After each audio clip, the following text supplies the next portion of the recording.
This is barley, this tiny, humble little grain where we get all of the flavour that makes whiskey. Of course, a lot of flavour comes from cask too, but this is the raw ingredient of malt whiskey. In recent times, it's been quite fashionable to really explore this and to, rather than chase simply yield, how much alcohol we can get out of this little grain. But we've started to look into heritage grains and single farm and the terroir of the barley and all of these things in order to try and harness as much flavour as possible. And one of the aspects that's come about in recent decades has been the use of organic barley. That's manifest itself in a choice of barleys available, sorry, a choice of whiskies available to us today. This is the vPub. So tonight's session isn't gonna be about, organic practices, biodiversity, designations, all of this. It's gonna be fully focused, of course, on how organic barley and organic practices affects whiskey. What selection does it bring us? What does it do to flavour? Of course, how does it impact cost? Is it all worth it? I've been collecting some organic barleys in order for us to go through them tonight. I'm looking forward to it. I'll see you all in a second.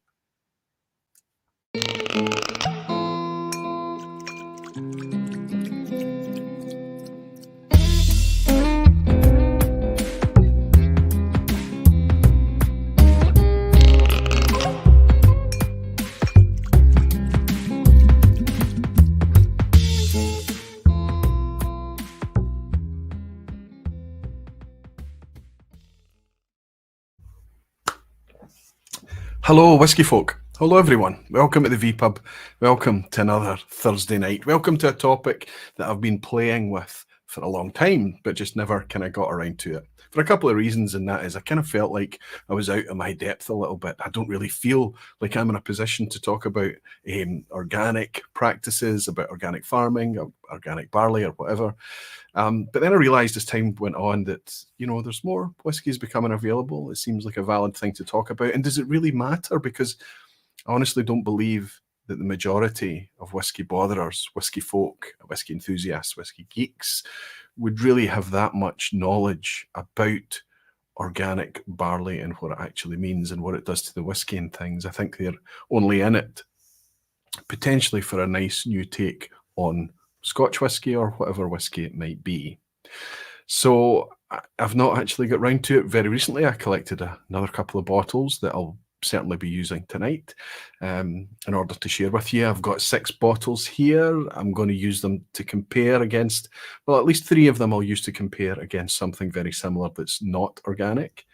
3 of them are going to be things that get uncorked. 4 of them are Scotch and 2 of them are non-Scotch. But all 6 whiskies are organic.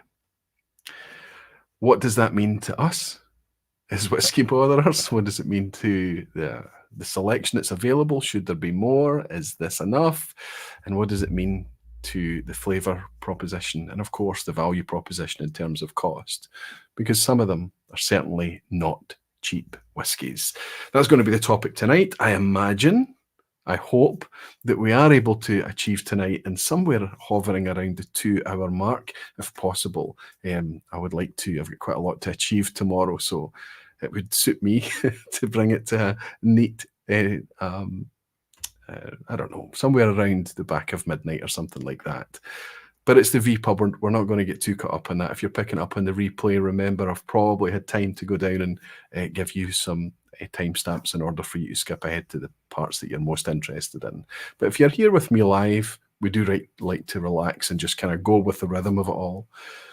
But despite there being 6 whiskies to go through, I wonder just how content light this could potentially be tonight, given the lack of expertise from me on biodiversity and organic practices and things like that.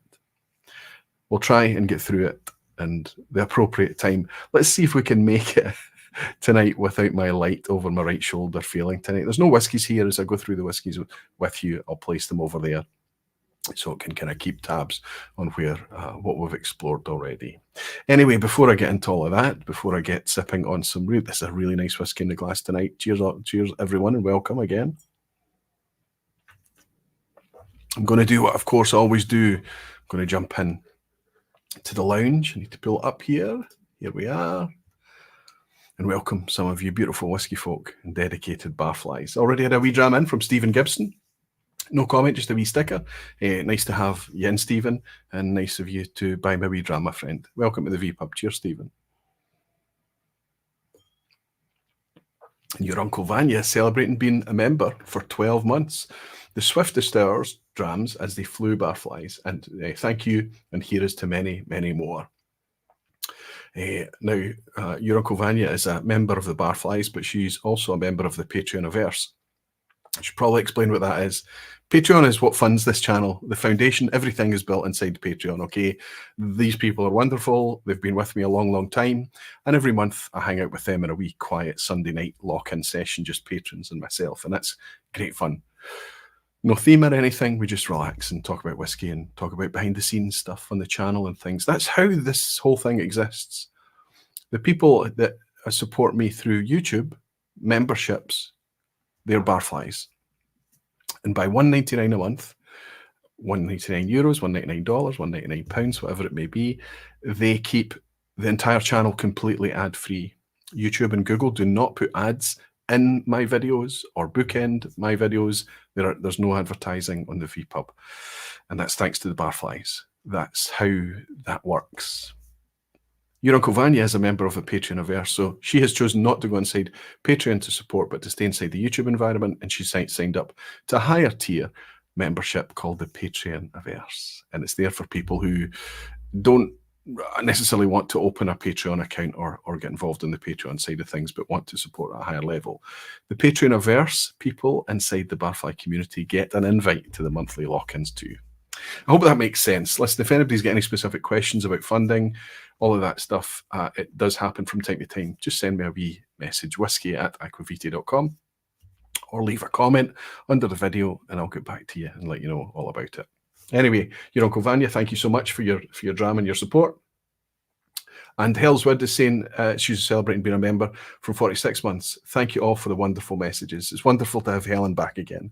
Helen and Andy had some difficult times to deal with at home and had to take a couple of weeks off, watching on the replay and relaxed in the background a little bit to recuperate and try and make some sense of the world as they go forward. My thoughts have been with you both, Helen and Andy, and it's wonderful to welcome you back in the vPub tonight. Nice to have you back too. Cheers. Right, let's grab some of this orange. If you type Aquavitae, it lights up orange, and I'll try my very, very best to interact with you all. How are we doing? All pulling up a bar stool and getting settled in. Peterhead is here. Good to see you, Peterhead. Evening Organic, Roy. Not too much organic about me, my friend, but I'll take it. Thank you, Peterhead. Good to see you, buddy. Bruno Martins is saying, good evening, Roy. Happy to hang out at the vPub once again. Good to have you, Bruno, in Portugal. Fantastic. Gino, come on. Canada's here. Superb. And Peter White, also in Canada. I believe, Peter, I think you're in Canada. Wonderful to have you in, your occasional visitor here. Peter, it feels like you've been around the YouTube community probably longer than I have. Would that be fair to say? Whiskey Weekend Dram, that's Harrow saying, now the sound is good. 2 Ardnamurchans in the glass. When I go live, I still haven't been able to get the bottom of it. There's this kind of robotic dropout. There's this weird kind of sound drop thing happens. I'm convinced the software can't get to the bottom of it. It's really strange. Gav's Dram is saying, good evening, Roy. Good to have you in, Gav. A fantastic wee channel over there at Gav's Drams. Gav's in Edinburgh, buying all his own whiskey, reviewing his own whiskey at his own pace. Fantastic to share it with him. Good to have you in, Gav. Good to have you here. Anthony Lambert is saying, good evening, Roy. Good evening, Barflies. Just in from work, grabbing a bite to eat, and then I can settle down for the vPub. Fantastic, Anthony. Take your time and settle down when you're good and ready. Julian Rickman is saying, evening, Roy. Evening, Barflies. Looking forward to another evening of whiskey fun. I hope I can bring a wee bit of fun. It's more a kind of sip and taste and contrast type thing tonight. I only ever had 2 organic whiskies on the shelf, but that wee collection has expanded recently, so it's time to share it with you. Willie Dolly, your Uncle Willie's insane. You can still taste the organic Bruichladdich we had in the distillery. Did we have some? I specifically remember when we were over there, Willie, we tried you might remember the rye, the Regeneration Project rye. I remember that one. Did we try the organic? We must have done. You just remember it better than me. Ellen is saying, good evening, Roy. And Klitz is saying, I sure hope everyone is doing better than myself. Oh no, it's been a long while since I had a real flu, fever and all. Haven't missed it one bit. Oh dear. I hope you recover quickly, buddy.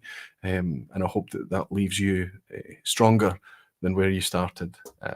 Best of luck, buddy. Get well soon. Jimmy Legacy saying, hi, Roy. Could care less about organic, but love the vPub and the people. I think, yeah, let's just park that there. I think that there's going to be a lot of sentiment like that. It could be one of the quietest vPubs ever recorded, and that's okay. We don't necessarily chase numbers. We chase topics and curiosity and whiskey. Danny Hebden is saying, good evening, Roy, and all the barflies. Good to have you in, Danny. And Mark Slinger is here. Mark, up in Speyside, fantastic, buddy. Good to see you. Good evening, Roy, and all the barflies. Terrific, Danny. Terrific, Mark. And Mirko in Germany saying, good evening, Aquavite. Good evening, all. Good to have Mirko in as well. Ryan Sutherland is here. Superb, Ryan. Probably up there in the very north of the country at 8 Doors Distillery. And Graham Brown saying, even at Aquavite and barflies. Probably coming either from, well, you're maybe not in Isla, but one of the Bruichladdich team. Graham, good to welcome him in here. There will be a Bruichladdich in the lineup tonight. Gerben is here saying a topic that is near to my heart as I am in love with all that's Nc'Nean. Thank you and very keen to learn tonight. I don't know how much I can teach you, and especially if you've already got your claws into that wee distillery up on the west coast of Scotland that is exclusively organic. Jean Kelly is saying, greetings, good to see you, Jean. And the Road to Drama saying, good evening, Roy. Really curious to hear your take on organic whiskey. Oh no, it just jumped. Road to Dram. There you are, organic whiskey, and see if there's any parallels with organic wine. And Gian, that's Gian from Gian and Teresa, dramming around saying, hi everyone, Aquavite just finished a Watt tasting. Really nice stuff. Terrific. They got a new outturn on the way. And Access to Scotch is saying, good evening, Roy and Barflies, celebrating 24 months of being a member of the Barflies and Patreon. Access to Scotch, you superstar. Thank you for your support in both places. It means a hell of a lot. Ben, Whiskey with Molly saying 34 days off the booze ends tonight. Oh, 34 days is quite an achievement, buddy. I hope that you're able to come back into it nice and easy and just pick it up at a nice pace and nice balance. I tend to go a wee bit nuts when I've starved myself of something. Just my personality. Everyone's different. Malt Brother Ray saying, good evening, Roy. With why do you think people buy organic whiskey? Because it's organic or other reasons? Yeah, it's an interesting one. Do you know what? We'll just take that right now because let's go through tonight and see if I've got a different opinion at the end. I think that organic is available to us today as an option. Once upon a time, there would have been everything would have been organic because, you know, there wasn't kind of agrochemicals or synthetic fertilizer or pesticides used in growing our food. But there's a hell of a lot of people need fed these days, and those things have come to be very, very important in order to feed all the people, right? Organic has made a resurgence, and it's made a resurgence over 2 or 3 decades. And what we have today is a choice. We have a choice. We can choose to do research into what organic actually is, what it means, and choose to make a life choice, a decision to potentially have to seek out things or have less selection or sometimes pay more, but do it for a reason that's important to us. And I think it's important to preserve that choice for everyone and all their sensibilities. That's kind of my take on it on whiskey too. There's organic whiskey available there. That's a good thing that it's available. I'm more interested because I don't necessarily have a strong desire to buy organic products. I have got anecdotal experience with organic supermarket products, foodstuffs, produce, things like that. And occasionally, if I taste an organic cucumber versus a regular cucumber, I'm pretty confident that very often the organic cucumber tastes a wee bit better, as an example. When it comes to other things like meat and maybe other vegetables that are going to be quite aggressively cooked, like potatoes and root vegetables and things like that, the jury's out for me. Maybe that's down to my palate. So it does become a thing that, it's a life choice. We've got whiskies available to us today. And for the most part, based on what I'm going to share with you tonight, they do ask you to seek them out. They do ask you to do a wee bit more searching, and they do ask you most of the time to pay a wee bit more. I want to ask you all if you think that's worth it. But of course, I'm going to sit with you tonight and drink these and try and answer that too. Thomas F. is celebrating being a barfly for 7 months and saying, I wonder, does organic make a difference? And Pedro Menezes is just joined the Aquavitae barflies. Pedro, you've probably been a member in the past again. It's nice to welcome you back. And Alan Smith is saying, does the cask, if reused, not also need to have contained organic liquid? Absolutely. I think that's one of the things that we do need to cover. Organic, you can't put organic on the bottle if it's only organic barley that you've used. Your process and all the peripheral and tertiary processes that go on, the maturation cask, the warehousing, the pest control, everything has to be done in an organic way. It's quite eye-opening, the amount of effort that has to be gone to in order to achieve that organic status. The Benromach and Deanston Organics are great, says Excess to Scotch. Well, I'll raise a wee glass to that because they're both in the offing tonight. One of them I've tried. Let's start off. Let's begin this with, as it turns out, not the first distillery to be fully organic, but the first Scottish distillery to be fully organic. And it's the West Coast distillery of Nc'Nean. Somebody's already been in tonight declaring their love for Nc'Nean. Now, I went in to pick up a fresher batch of Nc'Nean, but it wasn't on the shelf. No matter. This one's been on the shelf for a long time now. I bought quite a few of these when it first came out because I was a bit of a fan in the beginning. I was a fan of, I remain a fan now, but in the beginning I was quite charmed by the fact that when this was launched, it was about 40 to 45 pounds, if I remember well. But they had this really lightweight, 100% recycled glass, I believe also an industry first.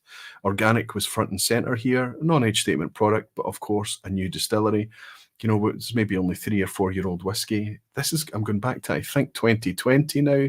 This is batch 2. I might not get the camera to focus on that there. It kind of is trying to, but this is batch 2. So I think that's going back to 2020. And it's been here sealed for a long time. It's only recently that I get rid of the dregs. I think it might have appeared in a recycled review, the last of another bottle of batch 2. I'm not going to open this one tonight because I don't think it would be fair to Nc'Nean to review something that's already potentially 3 or 4 years in glass when they've got obviously much newer batches out there available with much more mature product in it. But I do want to hold them up as a bit of a beacon and a bit of an example, because I think that when most Scotch whisky drinkers think organic, they're either going to think of Benromach because it's been out for a wee while. I think it's been out for about 16 or 18 years, Benromach's Organic. Deanston, a much more recent, maybe 5 or 6 years ago, not sure. But I think if you think of organic distilling, this is the distillery. Of course, you think about Nc'Nean, that is the organic distillery. And the reason I'm going to kind of hold them up is they're making nice whiskey. They're making interesting whiskey. This one is quite light and soft, easy drinking, still a wee bit youthful. This is me going back to the original batches. I'm sure it's come on since then. But what's interesting about Nc'Nean is that they're laying down whiskey that's going to mature a bit faster and they'll be able to sell younger. And they're all also laying down whiskey that's going to be maturing quite a bit longer. That's an interesting strategy to me, and that's very, very aware and mindful. I would just often worry about all the new distillate that's out there and how much of a rush there is just to make it appealing and drinkable at a very young age. And I think there needs to be a one eye on the long term, maybe using refill casks and putting things away to slumber for a longer time. But they also have different distilling regimes at Nc'Nean. They have a winter type regime when the temperatures are cooler, and they have a summer regime as well when the temperatures are a wee bit warmer. And that's got a lot to do with the processes inside their distillery and the way that they are trying really, really carefully to manage their use of process and cooling water. So they are doing things in a very, very cool way. They were the first distillery that came out with this naked bottle, but if you wanted to pay £1 or £2 extra, I don't know if they still do that now, you could also get the carton, the gift carton that it came in, which I thought was really quite a good idea as well, because so many of us just take the carton and toss it. We don't really need it. And so why pay extra for something we don't need? Why just create that instant waste? So that idea that maybe the Nc'Nean could get rid of that waste, but also take care of the people that wanted a gift carton as well. This kind of innovative way of looking at things, trying to solve things and thinking about things, I felt was really quite interesting too. When it came to drinking this whiskey, there was nothing about the enjoyment of this whiskey that made me hold it dear and say, I like organic whiskey. The organic thing to me, and remains so to me today, an incidental thing until I become sold or more invested in the whole concept of organic farming and organic food production. It's whiskey to me, it's a product that's, you know, grown and then malted and then mashed and then fermented and then distilled and then matured. And through all of that really quite brutal process, we have a product that comes out at the end. And if we've been a little bit more responsible, a little bit more ethical in its production, then that's great with me. But right now, where I stand is it has to have had an impact on flavour. So the interesting thing about Nc'Nean is that everything that they make is organic. So we have to just, we can't taste two Nc'Neans and say this one's better because it's organic and this one isn't, or vice versa. Everything that they make is organic. There's only one other distillery in the lineup tonight, a French distillery that we'll get to a wee bit later, that is 100% organic. Every other whiskey I'm going to share with you tonight is an organic whiskey made with an organic process and an otherwise typically non-organic distillery. I hope that makes sense. Nc'Nean for me, it's now about £50 to £55, £52 a bottle. It's become a wee bit more expensive than it's of course, like everything has since its initial launch in 2020. But they've still got a product that's usually always on the shelf and available to everywhere all the time. And it's really, really good, soft, easy drinking whiskey. I'm looking for it to mature a wee bit. I'm looking forward to seeing how things develop. Interestingly, they've got a recipe on the side here saying that their favourite way to drink this is whiskey 6, 2 parts Nc'Nean, 4 parts soda over ice with a mint sprig. So what they're basically talking about there is a whiskey soda, right? A whiskey soda highball. But they're suggesting that you can drink it any way that you like. Small batch whiskey, organic Scottish barley, 100% renewable energy, and 100% recycled bottles. Very, very ethical way of making whiskey. And I think the more of that there is around the place, the better. As long as it remains affordable and tasty, right? So we can buy a bottle of 100% Scottish barley, well made from a new distillery, single malt whiskey for about 50 quid. 70 cl. The bottle looks wee, but it is a 70 cl bottle. And that's our benchmark tonight. So all the other whiskies that we're going to look at, we kind of hold up to that when we're looking at bottle specs and things.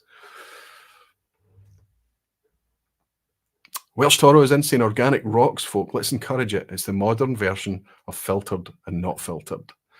Interesting Welsh. Short-term returns are what gin is for. Good to see long-term planning instead of just meeting current trends. When you're talking about Nc'Nean laying down a different type of distillate for a longer maturation, absolutely, I think it's an interesting thing. Let's get the first whiskey in the glass, though. I've got two to compare.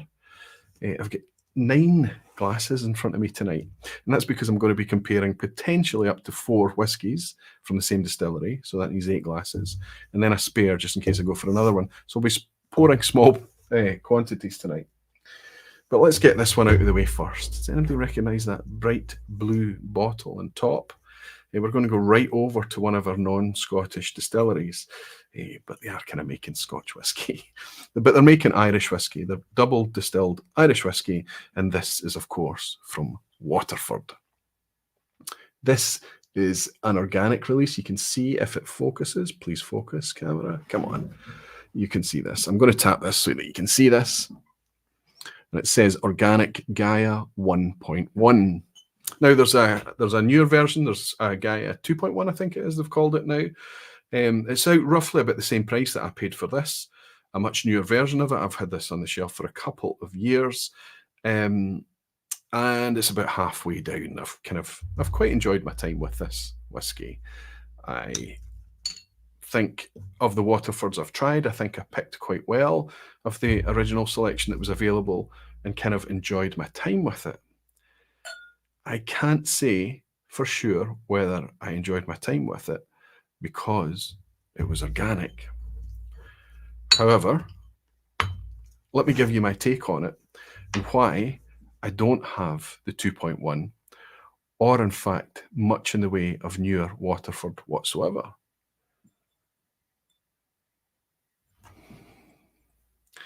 It's a very distinctive character to Waterford. Not sure 100% that I would be able to pick it out blind if it was put in front of me. But the thing I always get from Waterford is a really clean, fresh, outdoor purity. It's quite pristine. It comes across very silver and clean. Very light honey. Super bready, super malty, super biscuity.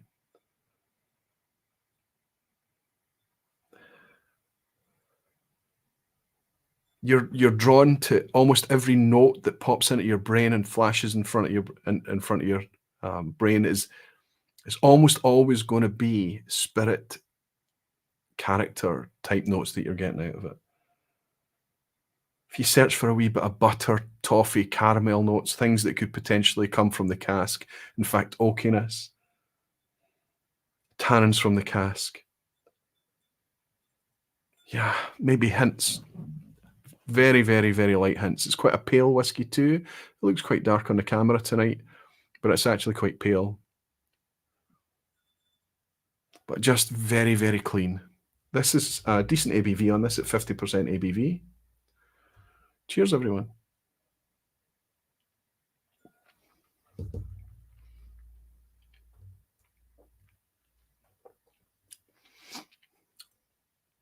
This has done really well.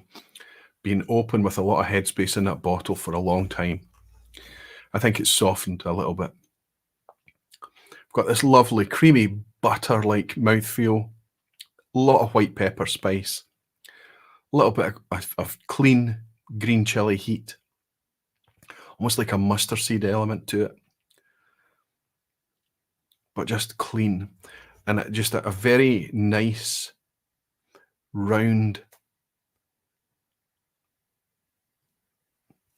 Yes, I would go as far to suggest it's oily. Let's say buttery mouthfeel. Waterford gets a hard time. And as I was doing a wee bit of searching and reading, I can see some of the reasons. They seem to do things in such a strange way. The language on the website is often very, I don't know, it's not very humble, let's say. You sometimes need a dictionary to counter the thesaurus that they've used to put together a lot of the paragraphs and things on the website. And I think it all just smacks of a little bit of bravado. I don't know. There's something, the feeling of the whole ethos comes across like that. And I mean that as genuine, heartfelt feedback. As soon as you go to other websites to research the exact same topic, you just get this sense of, yes, it's still kind of marketing speak and speaking very directly from a producer to a customer, of course, but there's a sense that there's a bit more of friendliness and matter-of-factness about the language, whereas in Waterford they kind of go out of their way to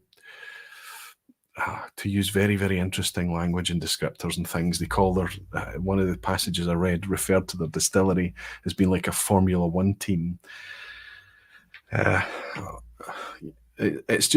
all comes across as a wee bit strange. That said, I have continually been impressed by the, albeit very young, sometimes a wee bit challenging and sharp. If you don't like spirit-forward characters, Waterford's going to be tough for you to get your head around most of the time, I think. You need to love the spirit first and foremost, and you need to know that you're sipping it almost as a work in progress type release. I think that given age, given time, Waterford is hopefully going to come on to something really, really quite good and interesting in the future. I bought this because it was my favourite in a tasting lineup, the Gaia Organic. That's as far as I can remember, that's why I picked this one specifically, not because it was organic. It's not my favourite though. My favourite has since come to be their Cuvée release.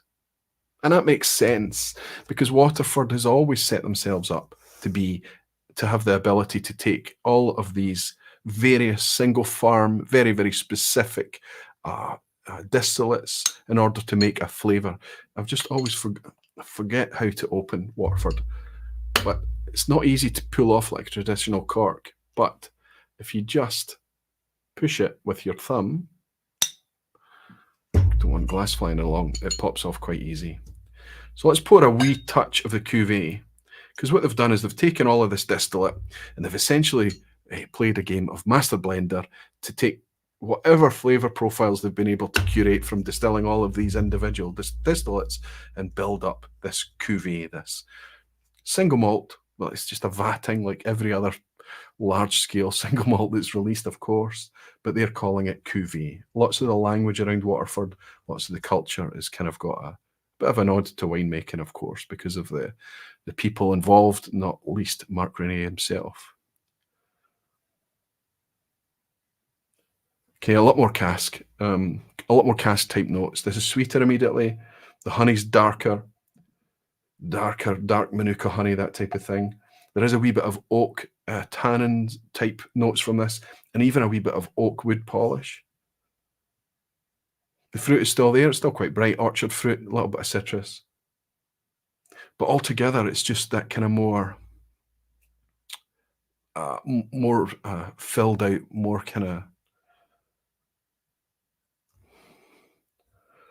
I hesitate to use the word rich, but it's slightly richer. Whereas this it's immediately like stepping outdoors. It's like an outdoor fresh breeze on the Gaia Organic.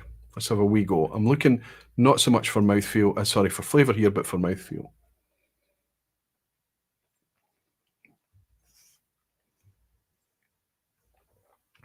More flavour. This is much more drinkable whiskey.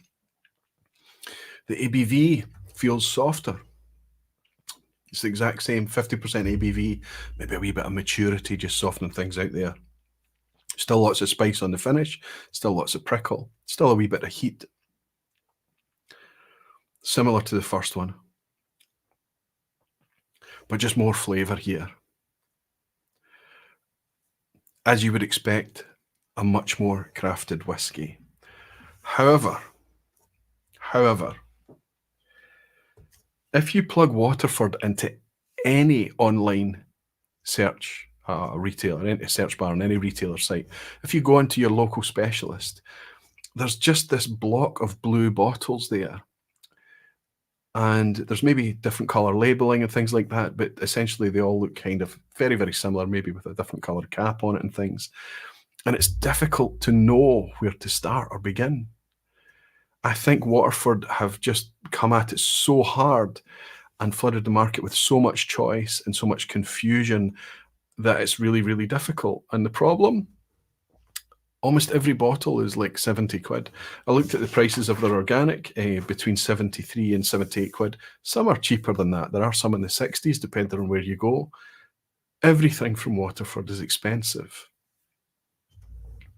I think you have to be a fan. I think you have to be bought into it. I think you have to love it. I think it's still not there yet. I keep listening. I keep asking. I keep looking. But I'm not going to go out and spend another 70 or 80 pounds on another bottle of Waterford for it to be a very, very specific, laser-focused thing that even a geek like me feels is one step beyond all the whiskey exploration I want to do.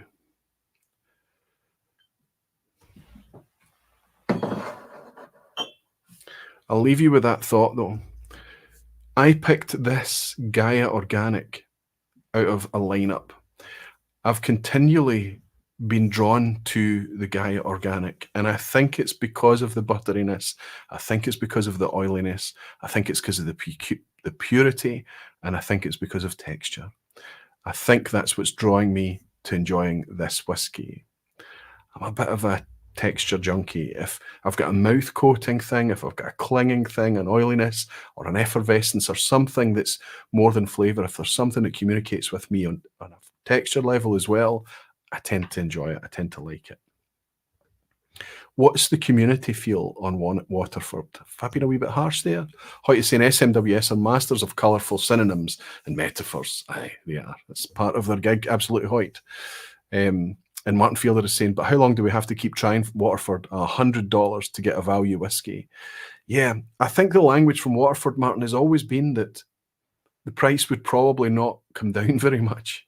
But as the whiskey became more and more mature, they would, we hear this from a lot of producers or young distilleries, the price would maintain and be the same. So they asked for a bit of buy-in from us in the early days in order for them to bring something a wee bit more interesting and a bit more mature a bit later. Remains to be seen if they can keep up that promise. I'm sure it's inflation and energy and everything else notwithstanding, right? Pedro is saying, I really enjoyed Waterford, but it's difficult to catch up and it's pricier than it should be, in my opinion. Kind of similar feelings there, Pedro. I think that Waterford has maybe just flooded the market with so much choice that it's difficult to know where to even begin. Petehead is saying, sounds to me like Waterford is pretending to be posh to overwhelm the potential customer. I would hope that that's not the case, but I know that it often is the case. Some of the language on the website, iconoclasts, it's a word that they use, and I get it, I understand, and it's okay to kind of sprinkle. But Thomas F is saying, I agree, there's too much hyperbole from Waterford. It's just, I think they need to make money, of course, but they also need to bring their value proposition in very easy to digest and understand and consume liquid form, and I think they've not brought that yet. Chris Pollack is saying, I only have had some samples of Waterford, and it's not my cup of tea. And MG Rodden is saying, happy to join live again, finally, after months of a self-build extension, and more importantly, getting a one-year-old daughter to sleep. I feel it for you, MJ. Replays have kept me going. Thanks very much, MJ, for picking up the replay. It's amazing to welcome you back here after all your hard work and diligent effort with your one-year-old. It's good to have you back, and it's good to have you in as well, Chris. The Road to Drama is saying, pricing and marketing self-hype has kept me away from Waterford up to now. So the marketing hype that he's talking about there, I wonder if that's the same is the feeling that I've got. Gordon Fraser's saying, not interested in Waterford. Good to have you in, Gordon. He's saying the blue bottles put me off, as vapid as that sounds. Poison was in blue bottles. Other than that, language, cost, and elitism complete it. This feels a bit heavy-handed and a bit cruel. What I would always remind any producer that's getting a bit of feedback that would essentially feel like negativity, that's probably the most valuable feedback you can get. It's the most honest. Nobody's blown wind up your skirt. Nobody's been your pal. Nobody's in it for anything other than giving honest feedback. It's a very important dynamic, and it exists everywhere outside of whiskey too. Waterford would do well to kind of look at things and say, what can we tweak? Keith McDonald is saying, if you name your distillery Waterford, you clearly are catering to the posh and luxury focused. I think you're obviously thinking of Waterford Crystal. Look, the location is Waterford as well. I mean, I think it makes absolute sense for them to call it Waterford, Keith. And if I'm honest with you, when I hear the word Waterford now, I have to remind myself that there's a Crystal brand, right? I just automatically think of whiskey. Danny Hebbington is saying, just sounds a bit hipster to me. Well, I don't think it is hipster. I think it's beyond niche. It really is beyond niche. And I think they imagined a scenario where there would be whiskey geeks out there that would just have swathes of these single farm expressions and just go nuts tasting all of these different varietals and these different terroirs and all of these comparators. And I think what's happened is people have kind of dabbled and bought one or two and thought, oh, it's not quite ready yet. and it's a wee bit expensive for them to buy anymore to follow the progress very, very closely. Let's move on to the next one. I'll leave our Waterford up here just to keep track of what we're going through. But the next one is much more interesting to me. I'm just going to put a wee bit more of this on my palette here so that I've got the memory of the organic on my palette.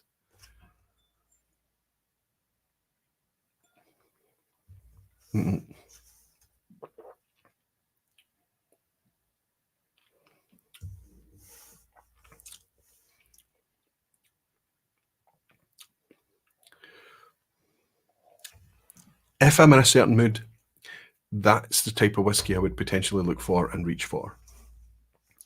It's still good whiskey, still a wee bit young, still a wee bit pricey. The value proposition isn't there yet, and it's a very, very specific image and style. We've done it.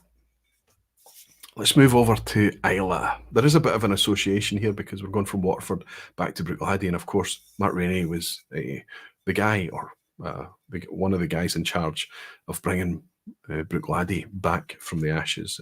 Bruichladdich was closed before him. It was Mark and was it Simon, and obviously they recruited Jim McEwen as well. And the success that's happened on Islay really is wonderful to witness. You know, we've got a distillery there that's thriving, flourishing, going from strength to strength, employing, you know, well over 100 people we hear, and very, very loved. You might remember a questionnaire that I put out. I'm trying to remember the time. I think it was about a year ago. And it was up to everybody to place 10 votes on our 10 favourite distilleries, and every distillery was there. Every Scotch distillery was there. I think we were all shocked to see Bruichladdich. I believe from memory it came second or third. I think second, behind only Springbank. It was quite amazing to see that. And I would also back it up because a lot of people said there was a huge aquavitae effect in that top 100 list. There's more on that to follow, by the way. Dramface has adopted that whole concept. Any of you that support Dramface, stay tuned to the site to see how we've developed that and how we're going to work it and take it forward. But there isn't a lot of Bruichladdich appears on the vPub on my channel. I think it's often one of those distilleries that I might even argue is a wee bit ignored, maybe with the exception of Port Charlotte, which does get mentioned quite regularly. But the teal blue colour from Bruichladdich itself, the unpeated spirit, often doesn't get mentioned very much. However, what we've got in this bottle here is organic barley 2012. 2012 is the vintage, so everything in here is from 2012. There's a 10-year age statement on this. This was bottled in, I think, 2023. It was a September 2011 harvest. It's crazy because I've made lots of little notes down here about the farm, the barley provenance, all of these kind of things. But as I look on this label, I mean, look at this label. As I turn it around, start at the B and just spin it all around, can you see just the sheer amount of information that's on there? It's quite incredible to see, right? It's, and you would think that there's a lot of kind of corpo babble and marketing spiel and stuff, but to be fair to them, they do tend to keep it quite matter of fact for the most part. They are trying to sell themselves, of course. It's a B Corp certified company as well, which is it speaks a lot about ethics and about sustainability and all of these great things. But generally speaking, we've got a 10-year-old organic product in our hands. Good stuff. Let's get some in the glass. You can see I've been sipping this. I uncorked this ahead of the vPub. I've been sipping it this week because I want to have some idea and not necessarily have to react and uncork to them all. And I was a wee bit keen to try it. Lots of malt. That first blast of on the nose there was lots of cereal, lots of malt. The nose was literally like I was in the mash room in a distillery. I'm getting a wee bit of cattle barn, a wee bit of kind of a cattle feed, and you know, just that sense of cereal, of mashing. but there's plenty fruit here as well. Citrus forward, orangey,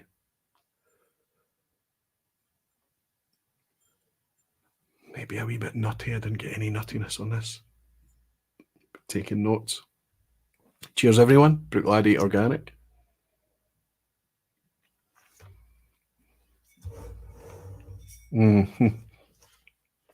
Okay, right on the back of the Waterford, you've got maturity, you've got age here. All those kind of really, really sharp and clean, sweet notes from New Make Spirit are much more in check here. Things are much more mature. Wee bit of cask play here, lots of butteriness still, but lots of cask, so it's butter, toffees, that kind of thing, but a little bit of butterscotch, Werther's Original.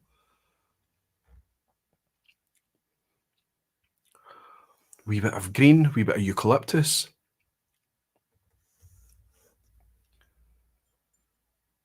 Lots of body, lots of depth.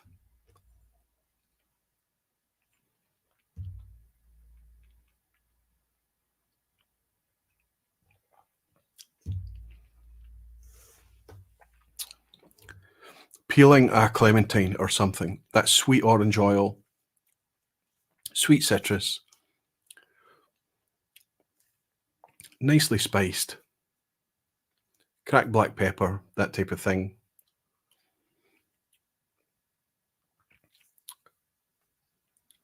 Texture's good. Texture's excellent. I think it's maybe not quite as creamy as the one I've been sipping before, but it hangs around for quite a while. There is a huge but with this, but before I get into that huge but, let's consider something. Right, I need to find a way to keep these organized. I'll have too many glasses on the go. So let's put our Waterfords over there in order and try and keep tabs on this. Because of course, in order for me to evaluate this organic whiskey, what would I compare it against? Well, I can tell you that this cost me £85. The retail price for it just now is between 83 and 88. I picked this one up for 85. To me, £85 is just so much money for a 10-year-old whiskey. So much money for any whiskey. I've already been complaining about the price of the Waterford. Obviously, that's much younger. This has got a vintage. It's got all the transparency that we could need. I mean, you can't make any criticism towards them in the way it's presented and things. But at the end of the day, we're paying £85. Let's hold it up against this.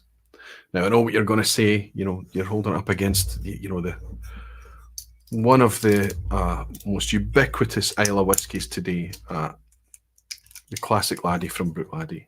It's available everywhere. You can spot it from a mile away with its bright teal green colour on the shelf. Depending on where you are, you might find it available to you with an age statement on it, but this is no age statement. We could punch the code in on the Bruichladdich website and find a lot more about this, but essentially it's a non-age stated product.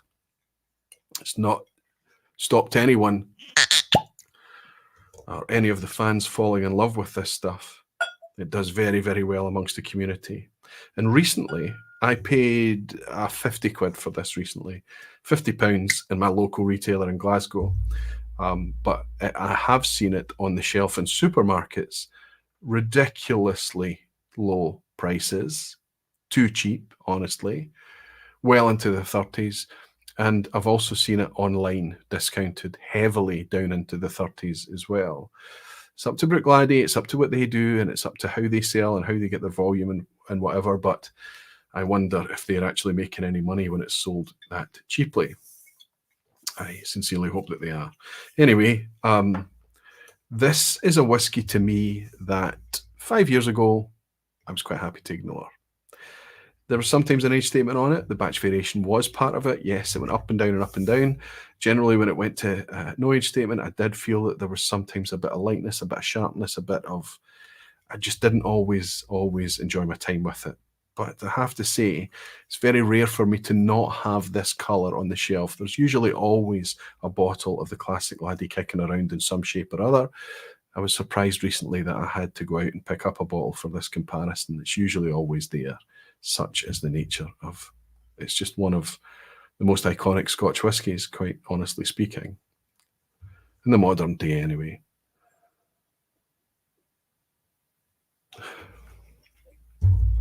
Nosing it immediately. Yeah, there is a bit of youth that's betrayed. This is a neck pour. This organic one has been open for a few days now, but it's a neck pour. I've just opened this one tonight, as you've seen. But there is a blast of alcohol. Sweet, new make.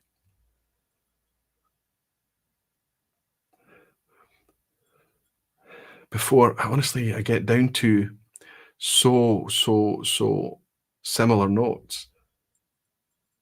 There's an oranginess there. 50% ABV, it's the same, it's a wee bit younger.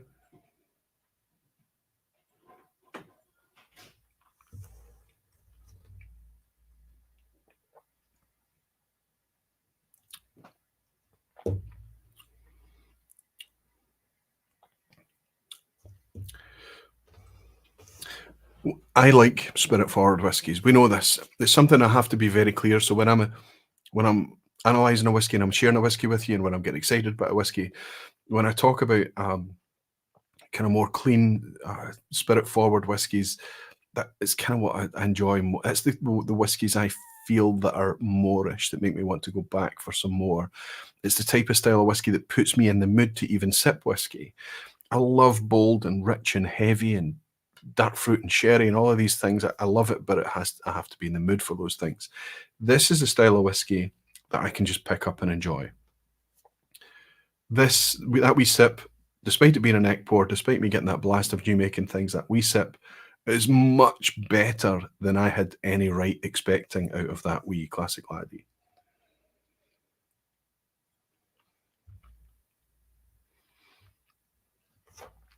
Light honey and lemon, white pepper,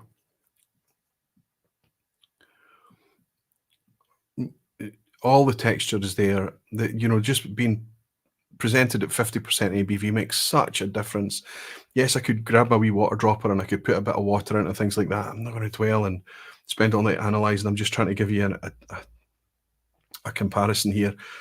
I have to say that, let's have a wee sip of the organic again.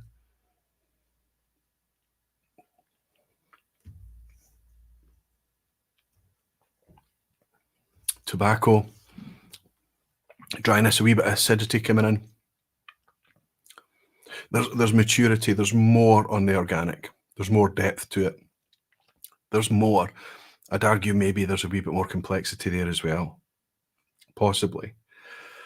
But holding these two things, what we are actually doing is we're comparing something that's fairly ubiquitous from Bruichladdich and available to everyone everywhere, and something that's much smaller batch, something that's made in a very, very specific way, which incurs cost. What does that mean to us? Well, if you've got to break down your process, if you've got to clean your washback, all of your washbacks that you're potentially going to use, if you're going to have to clean your mash tun, if you're going to have to run organic spirit through that you just have to use as regular spirit, you're not going to be able to use it and sell it as organic spirit, because it has to go, I believe, I have it in good authority that it goes through 3 times as a regular wash, and only on the 4th time can you then use it as organic spirit. If you're going to do that, if you're going to empty out all of your receiver tanks, all of your intermediate vessels, anything at all, the whole system's going to have to be cleaned out and flushed and set to 0 in order for you to start your organic campaign. If you're going to go to all of that trouble, it's going to cost more. And then once you've got your new make spirit, it has to go into casks that are organic certified too. It can go into new oak, of course. I also have it on good authority that it can go into dechar, rechar. because that process has stripped all of the previous incumbent out there, so it's treated as new oak, so dechar, rechar can be used. Or it has to go into a refill cask where the previous incumbent, whether it be wine or whatever else, was also certified organic.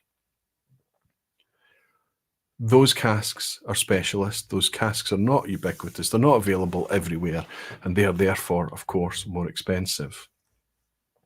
So what we have is a £50 bottle that's often available much cheaper than that versus an £85 bottle. And despite me enjoying this on the lead up to the vPub tonight, if I sip these back to back with this wee bottle tonight, I cannot, in all good faith, recommend it.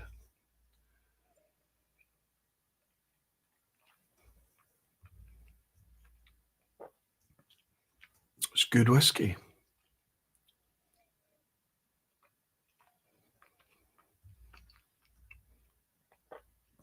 Sharper Younger, still good whiskey.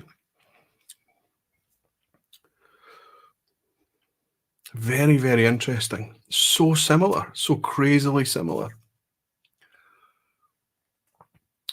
I don't think there's... I think what makes these different is just maybe a couple of years extra maturity, much more selected casks, just a specialist thing. There is a difference, an appreciable difference, but not 30, 35 pounds worth of difference. Not even close. That's an entire bottle of malt whiskey. That's me I'm not critiquing this whiskey in a negative way. I'm not suggesting it's bad, but I am suggesting that in that scenario, an organic release doesn't present good value for money, or the organic production, the organic status of that whiskey would have to be very, very important to you for that to be something you would go out and spend £85 on, when that standard Bruichladdich, classic laddie, is available for 50. Jimmy Legg has bought me a dram. Is organic defined globally? Are the rules the same everywhere? Jimmy, if you'd have seen over my shoulder, even this afternoon, it's worse than that. It is not defined uniformly over borders and over territories. So the USDA in America, the bodies in Canada, the bodies in Europe, and the bodies even in the UK are not identical. There is huge consensus, let's say, over definitions and things, but there isn't yet a unified, all-encompassing directive that is internationally recognizable. To give you an idea, I've just been speaking about Bruichladdich, and on their website, I couldn't find, maybe if I'd spent a bit more time on searching the wider web, I don't know, but I couldn't find any obvious accreditation as to their organic status. It's maybe on there, but feedback to them is it was not easy to find. For Nc'Nean, I was able to print off a certificate and tell you that Nc'Nean is organically certified. This is from the Biodynamic Association. And this is a certificate of compliance that has their compliance status set as organic for distilling, distribution, processing, labeling, bottling, wholesaling, exporting, blending, retailing, fermenting. Does it have to be organic yeast? I suppose it must. Malting and milling. There wasn't any mention in there. I've made a note about warehousing, because I'd heard also that if you're going to warehouse and if you're going to put in things like protection environments for pest control and things, that also has to be organic too. But this is from the Biodynamic Association. That's where Nc'Nean gets their accreditation. But I can tell you that for Benromach and for Deanston, it's the UK Soil Association. And I believe it was the UK Soil Association behind the certification for Loch Lomond as well. Loch Lomond in the past have brought out organic releases that I don't have on hand. To my knowledge, there's no organic releases affordable and available. There's a 22-year-old open release organic, but it's pretty pricey, so it wasn't one I wanted to touch tonight. But in the past, there's been some sometimes revered releases from Loch Lomond with an organic labelling on it. So not even the same bodies certify the distilleries. So there isn't even an organic body that say, okay, you're going to distill. Well, that's this body that you need to be certified by. Because we've got the Biodynamic Association that does an organic certification, or the UK Soil Association that does an organic certification. So even in the UK, it's different. I hope the consensus, and I ended up down a rabbit hole trying to work out, are they looking for the same things? But in my very, very narrow niche thing, I'm just looking at distilling. And when you look at what organic actually covers, it's just mind-boggling. And for me, stepping outside of the whiskey realm, a wee bit dull. Hope I'm forgiven, Jimmy, but there you go. It's not defined globally. For organic wines, the yeast needs to often be wild yeast depending on certification. It makes sense, doesn't it? It must be the same. The yeast must be organic yeast as well. Justin Wanna saying, good evening, Barflies. Chinese New swinging by, Chinese New Year it must be, swinging by, and that means I can stay around for long. Have a great evening. Justin, it's wonderful to have you, and happy Chinese New Year to you out in Hong Kong, buddy. It's always great to have you in. I'm sure it's the middle of the night for you, but we welcome having you here. Cheers. Listen, 2 good whiskies from Bruichladdich. On my palate, both of them are still quite spirit forward. The organic has more cask, more depth, more richness, more maturity than the classic laddie. But as I say, summary, not 35 quid's worth. We should probably move on though. Ian Graham is saying, Ian Graham is saying the 2018 Loch Lomond Organic cask strength was fantastic. So there you go. That's one of them. I wonder if 2018, was that the 17-year-old? No, I think maybe the 17-year-old was older than that. I'm not sure. Greg's Whiskey Guide is saying, hi, Roy, and everyone. Sorry to be late. We'll have to catch the replay. Hey, don't worry about it, Greg. Maybe if you're here a wee bit later, you can hear me butchering one of your French distilleries' pronunciation names. Michael Henry is in tonight, so that means when questions come up about the Loch Lomond organic side of things, he may pitch in or whatever, but no pressure, Michael. You're probably just in to have a wee dram, and that's fine too. Hillswell is saying, B Corp info for Bruichladdich is tucked away under their Our Mission link. Okay, so maybe the organic side of things is under their B Corp info. B Corp is not specifically about organic anything.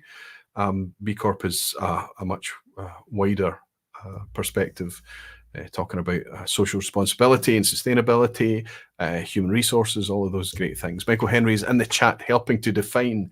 Keith McDonald, thank you so much for your dram, and thanks for bringing that to my attention. So hopefully we'll have somebody that's going to act a wee bit like baby bumpers for me when I go off. Michael can bring us back a wee bit and correct my inevitable errors. Yes, it was the 17-year-old, says Ian Graham. So there we go, the 17-year-old, and it was actually in a very recent vPub. It might have been yourself, Ian. Somebody remembered or brought up the 17-year-old Loch Lomond Organic and was raving about it. All right, let's see as we move on now. Where should I go here? I'm 3 bottles in, and I'm an hour in, so I'm doing okay. But of the 3 bottles that I have remaining, there are 3 uncorkings. So there's going to be a reaction that comes with these. I may just open all, I think I have to open all 3. 2 of them I'm particularly keen, and 1 I'm very curious about. But let's go with this. Let's go with the one that more of my community has been raving about than any other, the Benromach Organic. There's quite a nice story about this one. I've had Benromach Organic in the past. Not this branding. You might remember the previous branding that had the kind of white pen on it, this taller, narrower bottle. I prefer this branding. This is just much stronger, more bold and obvious, much more definition to this branding. You can see it even when the liquid in the bottle drops. You can still read the label, of course, because it's paper rather than printed on the glass. Everything about this is just confidence from Benromach. Everything about their contrast series, the cast strength series, just this bold, really quite encouraging philosophy, good messaging. Of course, I can't mention Benromach without having a wee whinge about the fact that their 10-year-old and their 15-year-old and their 21-year-old is 43% ABV. It seems to be counter to all the other messaging that they're putting out with everything else. They talk so much about craft, about care, about natural and things, and yet we're still seeing, oh, what nice noise, come on. we're still seeing chill filtration happening at Benromach. Anyway, let's not dwell, because I'm telling you the number of Benromach bottles I've got on my shelf are growing exponentially, and that's not for any other reason than the fact that it's interesting whiskey, well presented, very, very transparent, very tasty too. I have high hopes for this organic. The original organic that I had, that old bottle, was good whiskey. Above average whiskey, let's say. But I didn't go out and replace the bottle immediately of Benromach's organic or any other organic. It was a wee bit sharp and a wee bit spirity. Too spirity for me, just a wee bit jagged around the edges. However, everyone's been talking about Benromach Organic recently. And specifically, everyone's talking about this batch I have in front of me right now, and I want to talk to you a wee bit about it because it's very cool, the backstory. I know it's become a bit of a trope, the Springbank of Speyside, but you get it. You get it immediately. There's a density there. There's a richness and there's a weight and there's an old school, oily, funky, farmy, workshopy, something funky, something weird. But is that it's utterly comforting and inviting.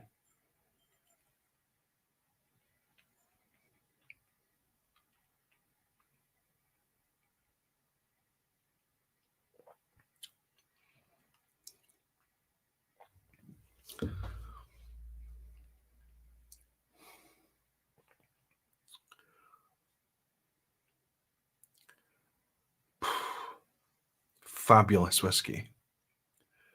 I don't even know how to parse that out. Fabulous, sweet, soft, butter, rounded. I haven't even started on fruit or anything yet. Weight, oiliness, balance yet.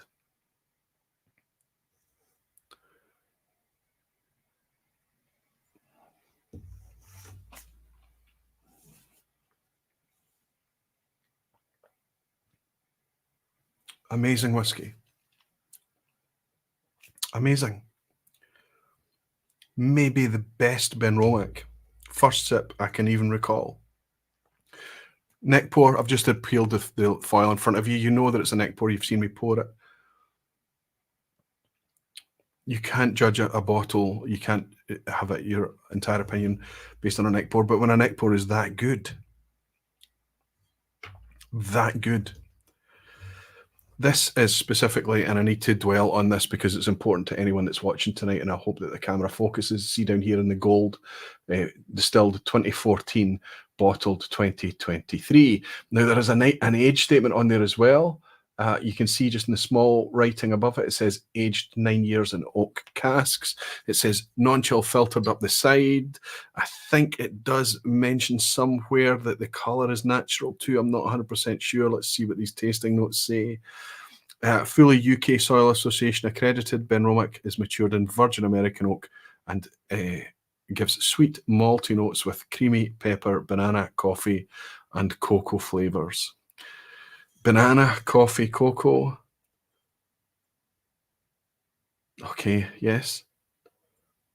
I've just got a lovely kind of sweet marshmallow from it as well. Toasted marshmallow, fantastic. Listen,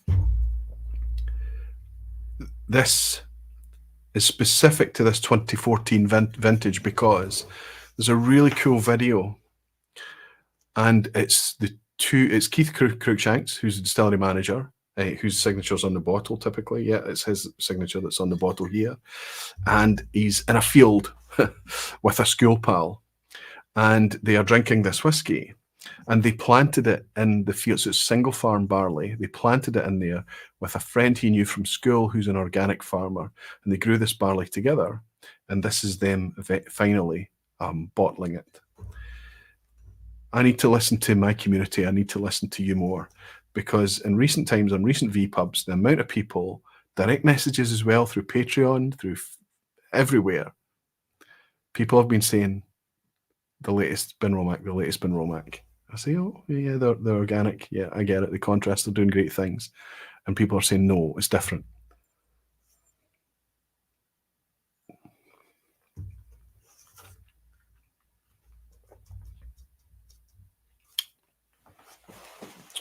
Let me tell you what is incredible about this. I paid £50 for this. The retail prices are currently somewhere between 43 and 53. So when we put that wee Nc'Nean up here as our benchmark tonight, Bruichladdich and Waterford have got nowhere close to the pricing that they're putting 70 CL out at. Okay, it's not all the same. The Bruichladdich got a significant age statement on it. Waterford not so much. But Nc'Nean's able to put that out there at early 50s, around about £50. Benromach are doing it. They've put an age statement on here in 9 years. They've put a vintage on here. It's all 2014, telling us when it's bottled. Everything that we need to know, maybe apart from natural colour statement, but I'm convinced that this is natural colour.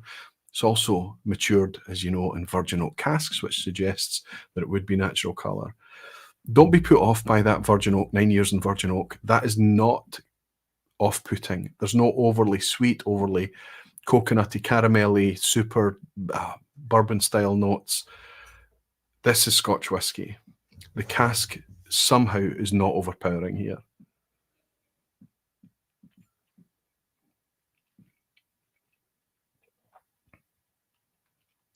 The texture, the buttery, sweet butter. It's not toffee, it's not caramel, it's a butteriness, a sweet butteriness. A wee bit of, the spices are so gentle, so soft. All that kind of work shed thing that I had on the palate, nope. It's not, it's on the nose, sorry, it's not on the palate. This is exceptional. I've got another Benromach here that I thought I could compare it against, but I know that it's going to take, this is the Contrast Series Cara Gold, which is very, very specifically focused on the barley varietals here. This was a 2010, 2022 bottling. So it's a wee bit older, but a wee bit paler too. Obviously not all from virgin casks, Cara Gold malted barley, but I'm not even going to compare it tonight. This is already a good Benromach. It's something that I enjoy. I think it's quite nice. But I think it was an experiment that's interesting and not much more. There are other Benromachs here that I reach past this to get to. This is good whiskey, really good whiskey even. Enjoyable and interesting whiskey to contemplate too, but I don't think it would. Let's just pour a wee bit in. Maybe it's just a whole Benromach thing, maybe that.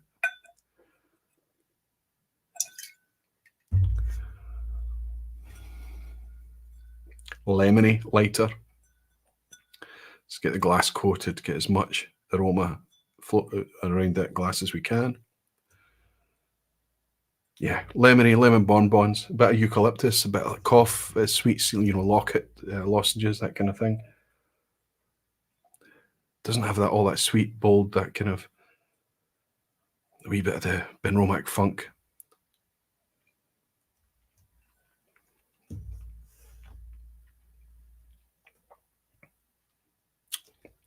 So a nice whiskey, very nice whiskey. But everything's much lighter, wee bit sharper.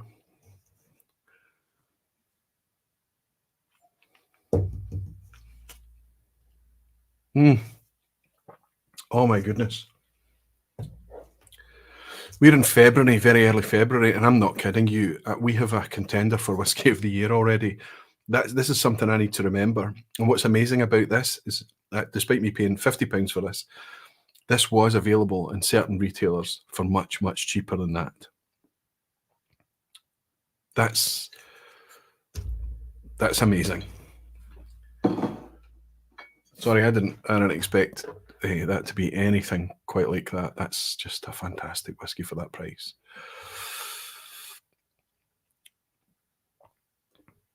Lolander is saying, good to see you. Lolander is saying, apparently Benromach don't chill filter their whiskey aggressively. It doesn't matter. If you reduce the ambient temperature, if you're trying to take out oils and fats and things that otherwise cause cosmetic imperfections in your whiskey by making it cloudy at the point of consumption or delivery or transportation, whatever it may be, that is chill filtration. And I think Benromach make such good whiskies that it's always a wee bit heartbreaking. That said, it does seem a wee bit petty. I can't let it go because I would rather see that it's not chill filtered. I believe that it is lightly chill filtered. Jimmy Leggy saying maybe it has to be filtered through hemp to be organic. That's right. I wonder what that's nuts. I don't know. It's made from paper, isn't it? The filters that's in there. That's an interesting thing. I don't know of any organic whiskies that are filtered though. Nc'Nean is unchill filtered. Benromach, that's Benromach's unchill filtered. It says on the label. Whiskey Weekend Drama is saying this one is non-chill filtered, NFC, non-chill filtered. Maybe use all the 46% contrast series. He's saying, yeah, absolutely, and it says it on the label. Harrow are very welcome to have it. Is this a 2014? He's asking it is absolutely. Graham Fraser saying, looks like I'm going to be contrary tonight. I love Benromach, but not a fan of their new branding or their organic. Give me old style cast strength Benromach. Graham, Whiskey Club is when? Monday night? Remind me, buddy, I'll maybe need to bring a wee drop of this along to you. It's very, very impressive.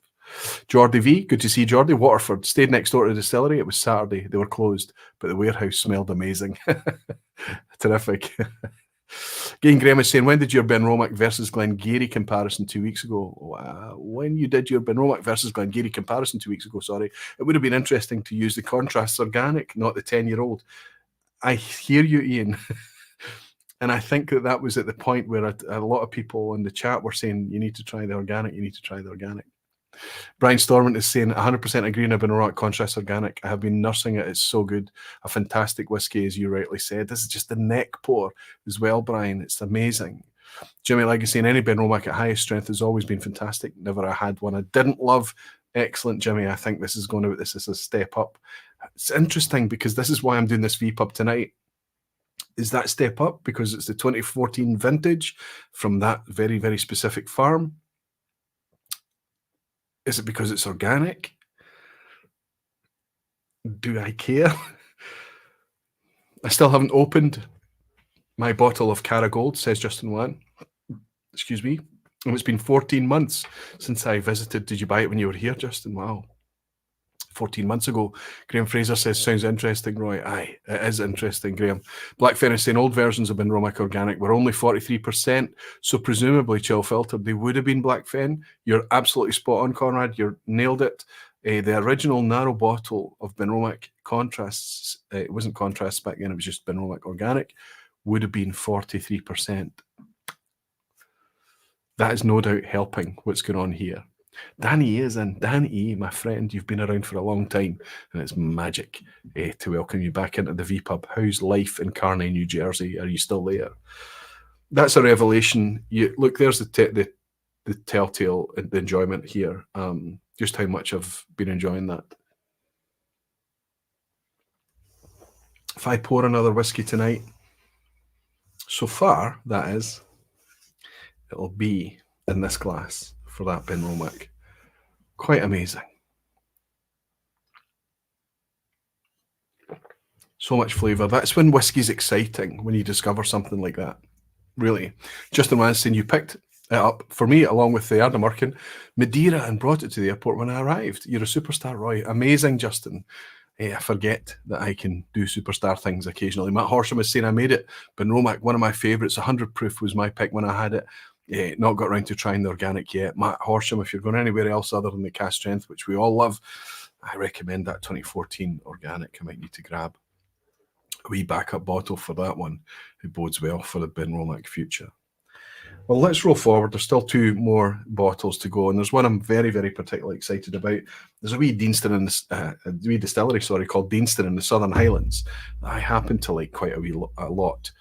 Remember, there's a fresh 12-year-old I had on the vPub a week or so ago, but there's a wee bit of the 12-year-old left in this bottle here. But I've got the 18-year-old out here tonight. Why? Because when I went looking for a Deanston Organic, I was looking for the 14, 15-year-olds and things. Had to go looking at auctions and stuff. But decided instead to spend a wee bit extra money on this one. I just decided to go for it because if you're going to judge something, judge it after it's been given as much time as possible. Non-chill filtered, no added colour on the label here. 50.9% ABV for this Deanston. A gorgeous, gorgeous caramel, dark mahogany colour too. This is the 2000 vintage, 21 years old. We need this camera to re-expose it again. Is that what that Deanston does to the camera? It just, that colour makes it just go so, or is it the label? Not sure. Anyway, this was by far the most expensive whiskey in the lineup tonight. It was the one I added to the list, the collection, last because of the price of it. But two things made me go for it. Number one, Deanston, this is 2000 vintage, have been making organic whiskey for a long time. That's interesting. Like Loch Lomond, like Benromach, like Bruichladdich, they're one of these distilleries that has to close everything down and clean everything out in order to run an organic campaign. What makes them do this? What motivates them to do this? According to Deanston, they still do annual campaigns of this production, but we don't see it released regularly. We don't see an annual release or whatever. We saw a 14-year-old originally, which I think was a wee bit of a mistake. It was supposed to be a 15. It ended up being a 14 when it was finally released. Then we saw 15-year-old releases. But this one specifically is a 21-year-old 2000 vintage. How much do you think? 50.9% ABV. It's not cask strength. It doesn't say cask strength on the label. Potentially, we just have to assume that therefore it has been reduced. But how much do you think it costs for a 21-year-old Deanston? It's very dark. So what we've got here is something matured in organic ex-bourbon casks for a subtly waxy citrus character and finished in organic sherry casks. Hand-selected organic Fino sherry casks deliver a vibrant floral burst. So are they saying sherry and sherry Fino? It's weirdly worded. Or are they saying that, I think we'll assume that it's all Fino sherry. Quite like Deanston from Fino. Very, very dark whiskey. The way the bottle is, it gets pale at the bottom and it gets darker at the shoulder. But it's a gorgeous, inviting colour. It's just all sherry. Let's coat this glass.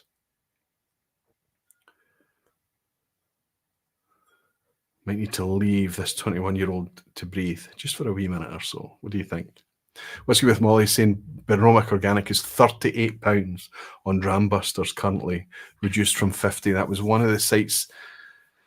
That's one of the sites I noticed. I don't know how Drambusters are doing these discounts right now. There's lots of really, really, really cheap things coming from Drambusters. I hope that people are getting delivery and stuff and that's legitimate. £38 for that Benromach. Nothing to talk about. Just get it, Ben. Just buy it. What does motivate them? Exactly, Jimmy. What is the motivator? Justin Wan is saying, when I was at Deanston, they mentioned that everything along the way has to be organic, the barley, the casks, and everything that will potentially come into contact with the whiskey. Exactly what I was saying earlier tonight, Justin. And I read through the certification on Nc'Nean's just to give you an example. Every single part of the process, warehousing and retail and everything that comes into the contact with whiskey production has to be certified organic. So this is a big, big undertaking for the Bruichladdich, the Benromachs, the Deanstons of the world to do, because 98% of what they produce annually is not organic. What's the appeal? What's the appeal? Let's have a wee nose. Super rich. Super sherry rich. We've got lots of dried but soaked in booze fruit. So dried fruit like dried mango, dried apricot, very boozy raisins and currants, prunes and syrup, all of that potpourri of dried fruit. And then you've got a kind of weird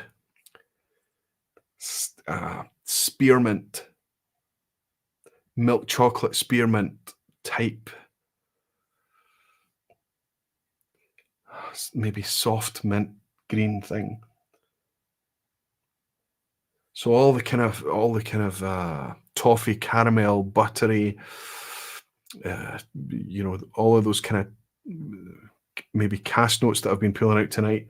This is just dominated by, I think, what's probably the finishing casks here. So years and years and years in organic ex-bourbon, and then put into finishing Fino casks. And all I'm getting just now is the Fino casks.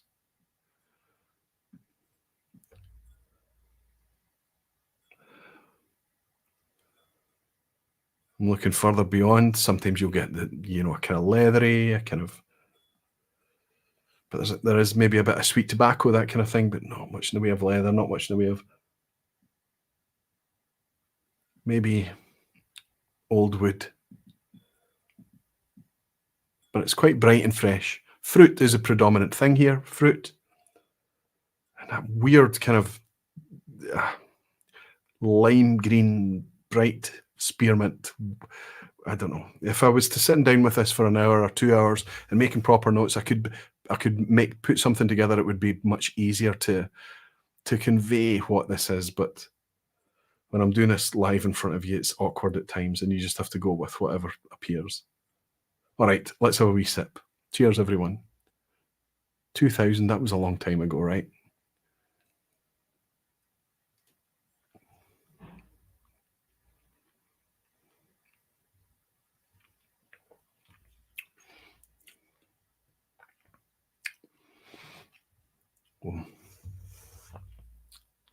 Lots of spice. The dry fruit, absolutely there on arrival. Comes with a kind of maple syrup, soft syrupy arrival, and then on the palate, bang, just spice. Little bit of chili, paprika, warmer, hotter spices. Lots of the nutmegs and the cinnamons that you would normally pick up. But a kind of aromatic, spiced, allspice type thing. Drier on the finish than you might imagine. Maybe European oak here. It certainly plays like that on the palate. There's a honey, a dark honey that lingers, maybe treacle, actually more like treacle that hangs around on the finish.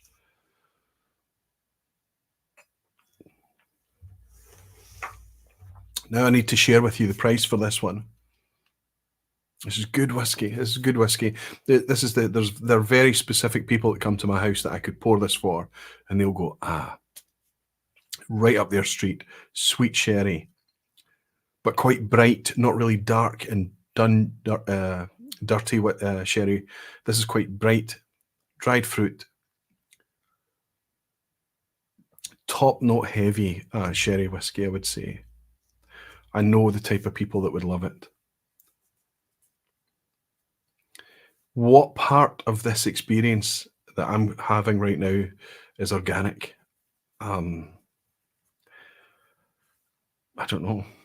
I can't drink it alongside the closest aged Deanston that I have, the 18-year-old, because the 18-year-old is fully ex-bourbon and then finished in first fill bourbon.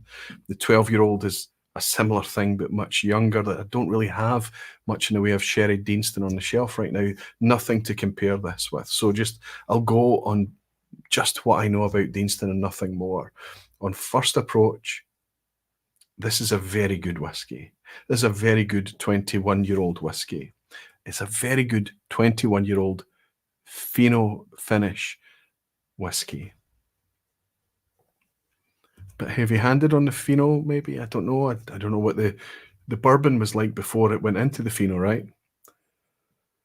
But it's very, you could, if somebody told you this was 21 years in Fino, you would just accept it. The predominant flavour, aroma, everything, character of this whiskey is ex-sherry. Treacle. It's now getting quite dry, kind of burnt sugar, treacle dry, but rich, good, decadent. £155. I think for £155, I think I got a good, fairly mature sherried Deanston. Are we at a point that we're happy to pay £155 for 21-year-old Deanston.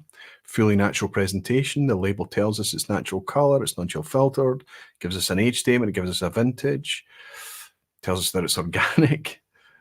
Everything's in place. The cask details everything. It's a fully transparent whiskey. 50.9% ABV, not cask strength perhaps, but other than that, the specs are perfect. If you'd have asked me what I'd have to pay for that before I went and bought it, I would have had to suggest, I would guess, somewhere in the order of £150. It was 155, as I say.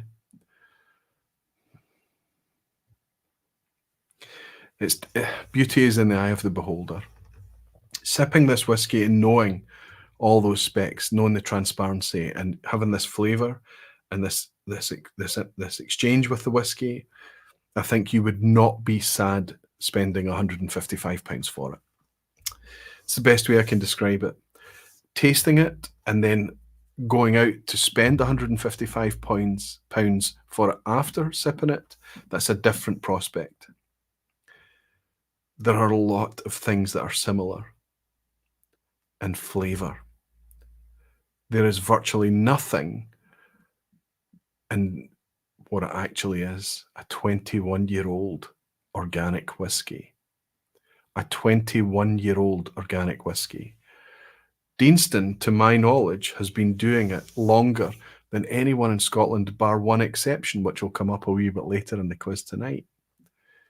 I don't think anyone has been doing organic whiskey for as long as Deanston have.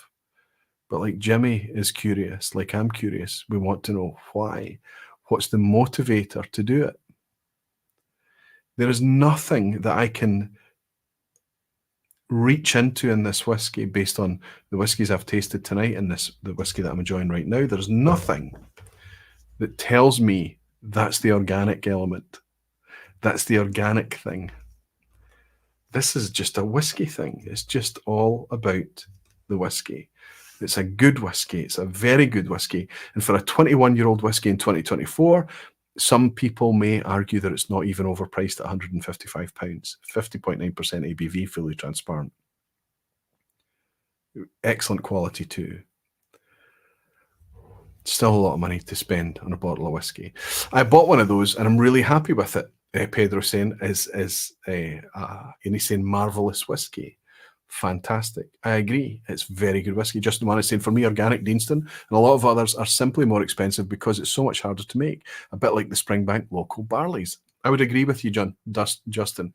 And I would also say at one point, and it's depending on my mood about the Deanston 12-year-old, that there have been times in my past with Deanston that when I was recommending Deanston expressions to people, I was recommending their organic barley because it was the purest example of that waxy, delicious Deanston character that I fell in love with.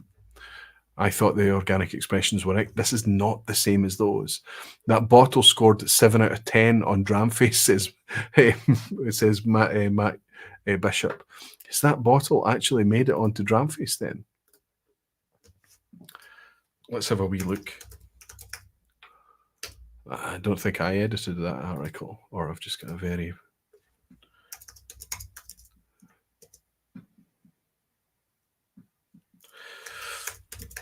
I hope you're enjoying Dramface. I hope everyone's enjoying Dramface. Here we go.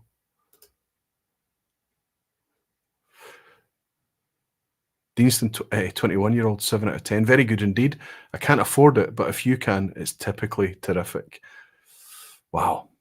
And that went out on the 13th of March 2023, just a wee bit less than a year ago. So it's been around a wee while. Matt Bishop, thank you very much for enjoying Dramface. Thank you for being part of the audience. Thank you for reading and picking it up. Dramface is thriving. It's going from strength to strength. It's doing amazing things. Look at it in the days ahead. I can see what's coming, and it's just fantastic. The last week, the last couple of weeks, the last month has been amazing on Dramface too. It's not video content, it's reading. You have to read it, and you have to develop relationships and with each of the individual writers and understand what they're about and things. But it's just, it's fantastic. I'm really, really enjoying it. Terrific stuff. Peter Lay's here. Fantastic. He's saying, Peter, he's saying, where's Organic Roy? And he's asking if the other Roy will be coming to Scotland this year. Peter, I hope you've been well and not working too hard. It's nice to welcome you in. Daisy is here. Evening, Ryan Barfly's curious about the French Organic coming up right now, Daisy. And Jimmy Legg is saying it was better before it went to Fino. That's what it was like. I have to say that it's not that I agree, Jimmy, because I hear what you're saying, but I understand the sentiment of what you're saying. We know that it probably was not a bad whiskey before it went into Fino, but it went into Fino because it was ex-bourbon. We know that the audience is narrower. There are less people that are going to be interested in that, but I guarantee the quality of the whiskey was probably already smashing. This has just become very, very Fino. Listen, it's a 21-year-old whiskey. We need to leave it open for a wee bit. I need to understand it a bit more. If it grows and if it develops, I'll find a way to communicate that with you. But £155 is a lot of money for anybody to spend on whiskey, even though that Pedro has already admitted he enjoys it. I also have a Deanston Organic, but the 2021-year-old, no, not the 15-year-old, €69. That is actually the stuff I went looking for when I wanted to do this broadcast tonight. But I went for that because it was so different. Danny Ebbington is saying, thoroughly enjoying Dramface, and your new writers are doing a solid. Fantastic, Danny. I'm really, really glad. Leave a wee comment under one or two of the articles for you to say so. Thank you. Danny Keenan is saying, loving all things in Dramface. It's part of my daily routine. Danny, that means a hell of a lot. I know that if you're part of the vPub and if you're part of Whiskey Tube and things, you tend to consume your whiskey maybe by video. I don't know. But for me, before video even became a thing, I started my journey online with whiskey through the written word. And I felt that it needed preserved. And I never dreamt that I could be part of something like as great as Dramface. It's getting better and better all the time. The feedback's always appreciated. Maybe you have some ideas how we could make it better or improve in the future, but that's very, very good to hear. A lot of people involved behind the scenes, a lot of hard work and a lot of hours and effort goes into that wee site. I'm glad you enjoy it. One more to go then, and it's a pretty interesting thing, I have to say. I saw this on social media, didn't appreciate it what it was immediately. Eventually, when I went searching for organic whiskies, I discovered that this was not only an organic whiskey, but an entire organic distillery. We've been to Ireland, we've been to Scotland 4 times tonight, but now it's time to head over to continental Europe and I'm going to do my very, very best not to butcher this, but this is Domaine des Hautes Glaces. The mountain range is the Trèves mountain range, which is part of the French Alps. And this particular expression is called, I think, please focus so that I can not only attempt to read it, but you can see it when I inevitably get it wrong. This is Indigene, I think. That's the name of the expression. Hautes Glaces, and Domaine des Hautes Glaces is the name of the distillery. So French whiskey we have in front of us. Don't have much French whiskey on the shelf. I think I've got maybe 2 bottles outside of this. The Armoric 10-year-old I've been speaking about recently. I think it's a very, very decent whiskey. Interesting to see how the French whiskies are developing. But this is an uncorking tonight because this, similar to Nc'Nean, this is the only distillery that we have in the lineup tonight that is similar to Nc'Nean in the sense that it is 100% organic. So the rye whiskey that they make, all the other spirits that they make on their site and in their distillery, including this single malt whiskey, is fully organic. It's really, really difficult to open. So I'm now chewing into the cork to try and get to the plastic. Maybe I should take the plastic seals off beforehand. There we go. So that wee clean glass I put to the side. Let's it's a wee bit like aftershave or perfume, isn't it? I want to point something out to you about the bottle because it's quite cool. Let's see if it pours okay. Yeah, it pours nice and easily from that side, but I guess you wouldn't want to attempt to pour it from that side. If I take my fingerprints off of this, hopefully you can see in the base of this, that is actually a cast of the French Alps. In fact, potentially that's the mountain range on the back, isn't it? The Trèves mountain range. So where you would have a punt in the bottom or a glass hole, it's actually a cast of the mountain range, which I think is very, very cool. And somebody who's decent with a camera would be able to photograph that and all the refraction that would happen with it really quite nicely. So this is malt whiskey, single malt whiskey from France, and it's 100% organic. It was amongst the cheaper expressions that we're going to share tonight. It was £55. It was on offer, a few pounds knocked off it, £3 or £4 knocked off, £55. That's roughly what I paid. The retail for it generally is between 55 and 58. And the vintage of it is between 2012 and I think 2018. So some young whiskey, some older whiskies in the vatting. I'm uncorking it tonight. This is a neck pour. But I'm curious to see. There's a distillery set up in France, in the French Alps. It's all about organic distilling. Wow, oh my goodness. So, all I get on the nose from this, sorry to say, all I get is raw spirit, new make. If there is 2012 vintage in this, there's not much. This comes across as very young whiskey, very raw, sharp, acidic. This is orchard, so we've got tart apples, Granny Smith apples, we've got pears, unripe pears, green pears, a hint of bready notes, bready, baking. Yeah, like bacon bread.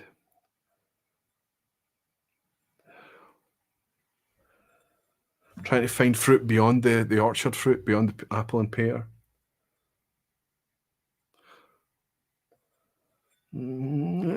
If I force it, maybe a bit of lemon or something. But no.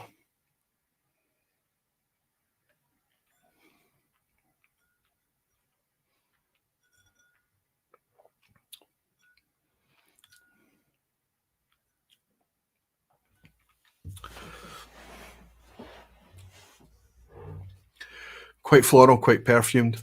Turkish delight, rose water, that kind of thing. But on the palate, take everything I've got on the nose, those orchard fruits, those pear drops, pear notes, pear drops. Take that and just on the palate as a neck pour. It's the first that's come out the bottle. The texture's okay, the texture's good, the texture's nice, not particularly overly oily or waxy or heavy in any direction. It's just new spirit, it's new whiskey, it's young new whiskey. This is not the type of whiskey that is going to have traditional Scotch whiskey making countries panicking.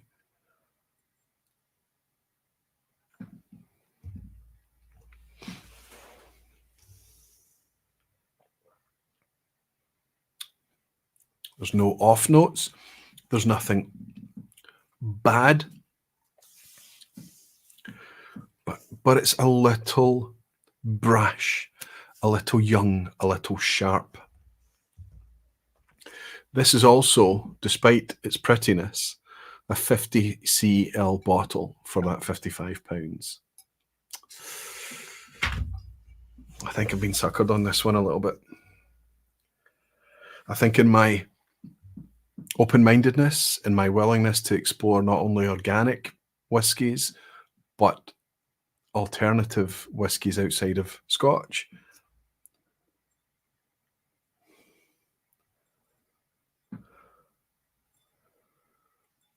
it's not harsh, but it's just not fabulous.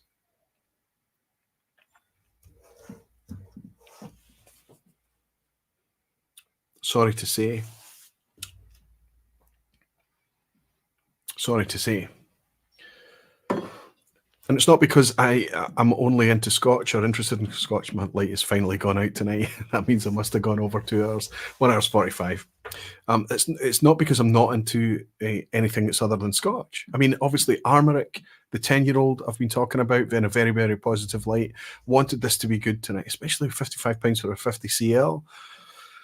Wanted it to be good. It's not there yet. Glenn Dunkley is saying, work, catch-up requirement. We're playing this week. Cheers to everybody at Aquaviti and Barflies. Glenn, thank you so much for dropping in tonight. And Justin Wan is saying, a bit late for, well, the morning for you, Glenn, of course. A bit late for this question, but what do you think about the whole organic label in general? I'm of the opinion that it's a bit of a gimmick, but Barflies, please educate me. I don't think it's a gimmick, Justin. I think that it's a genuine thing. I think that genuine effort has to go into it in order to make an organic carrot or an organic bottle of whiskey. However, where it might make a difference in a carrot, I'm not sure it's making a difference in any of these. That Benromach aside, which is fabulous. But I don't know that I can tell you it's fabulous because it's organic. I think I can tell you it's fabulous because it's good quality grain taken from a single farm that's produced in a very deliberate, careful way, that's matured, and then when it's ready, they bring it out and release it, and it's just, everything is just great. It's one of the best Benromachs I've tasted. But hyperbole, I'll admit it. I'm really blown away by this tonight. In fact, that's going to be the high note I finish on. I'm going to grab that wee Benromach glass I put aside, and I'm going to pour a wee bit in the glass. I've had that really, really rich Deanston, that really spirity French haute glace. And I'm going back to this Benromach.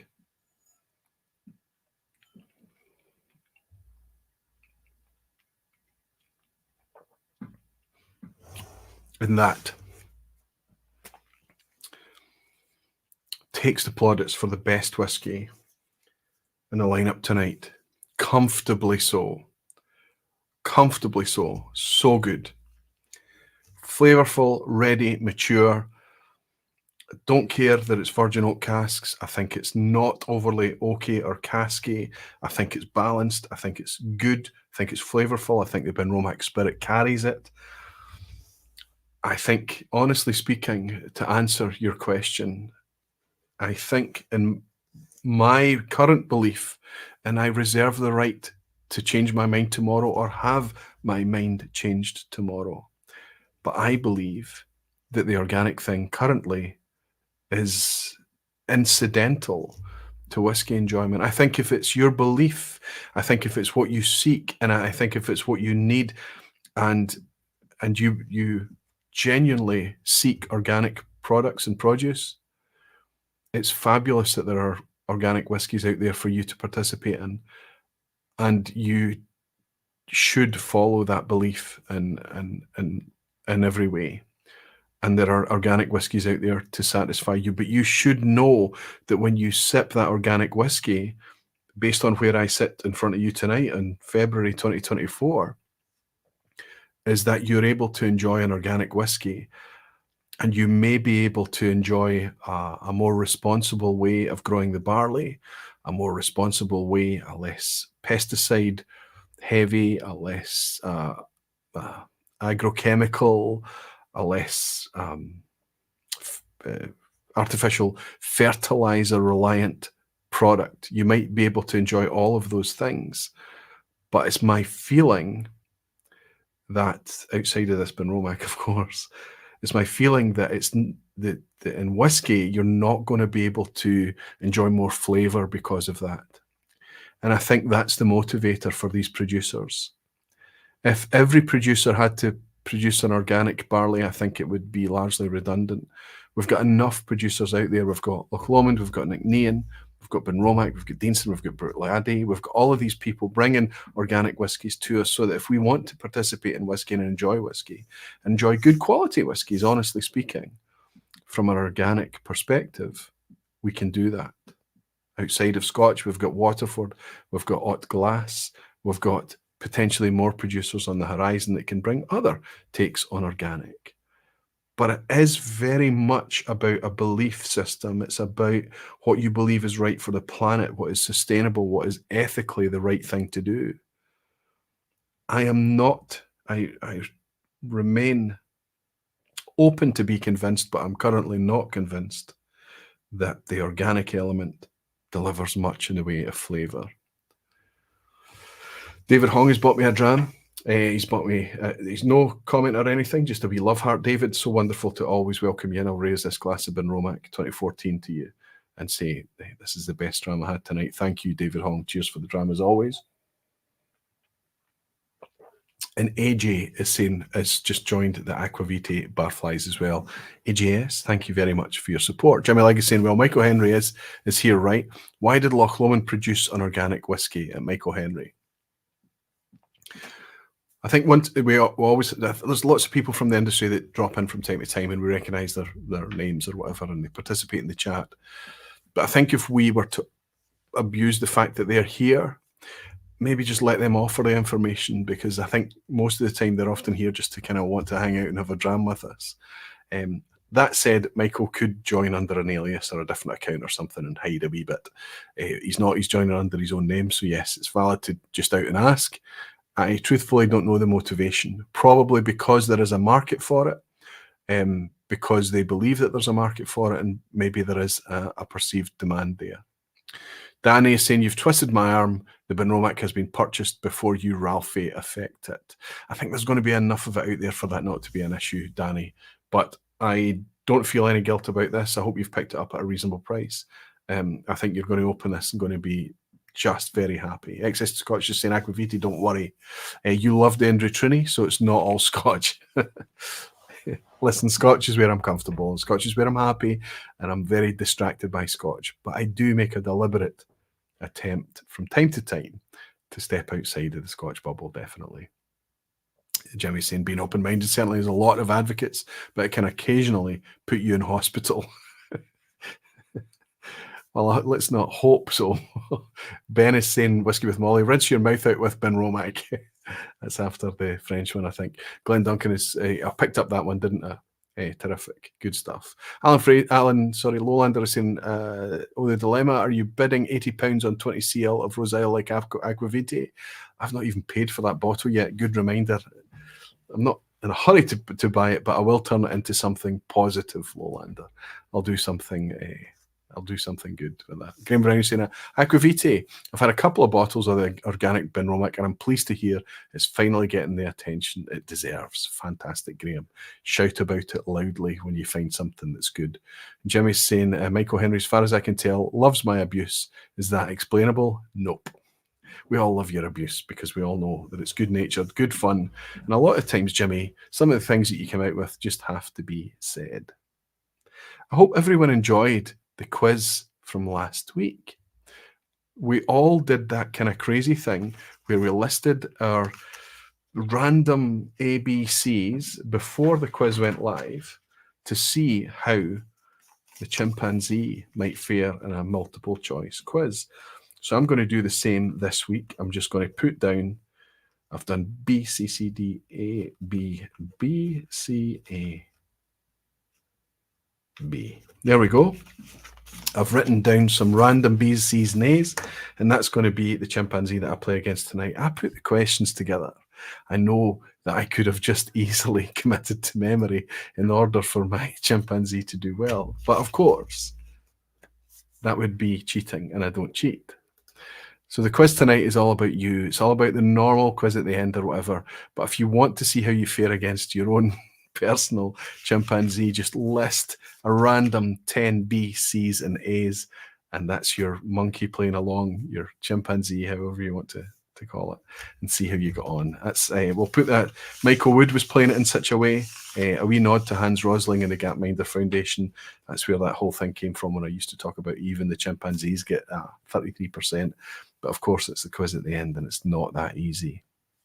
Hopefully tonight, fingers crossed tonight, we might have a chance of getting one or two folk in the lounge a wee 10 out of 10. It would be a nice way to close things out. A perfect way to close things out for me is the takeaway from tonight is this Benromach.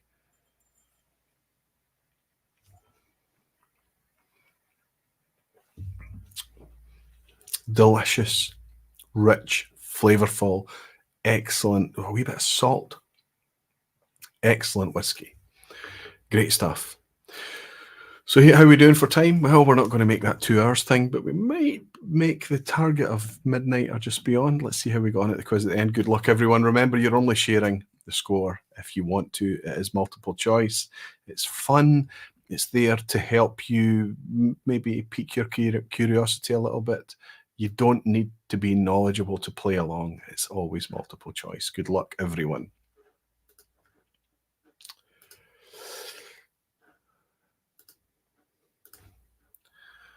Okay. I'll try clicking and seeing if it comes in.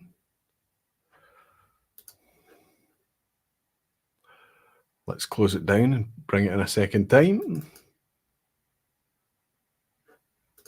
That looks like that'll work now.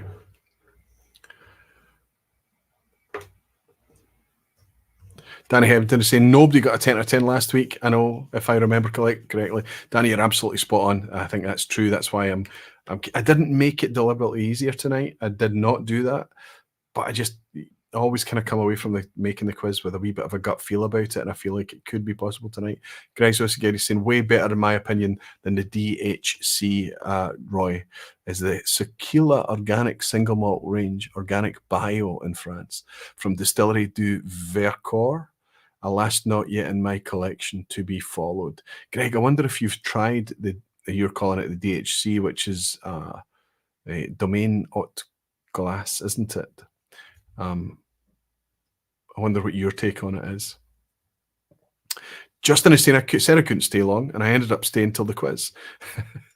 That's what the vPub does to me. Justin, fantastic. Thank you, buddy. Thank you for your support. If you are staying for the quiz, very best of luck with it. Let's see if this is going to come in this time. And it does. Fantastic. Good stuff. Good luck, everyone. Let's get the wheels on. Let's bring our chimpanzees in if we want to play along.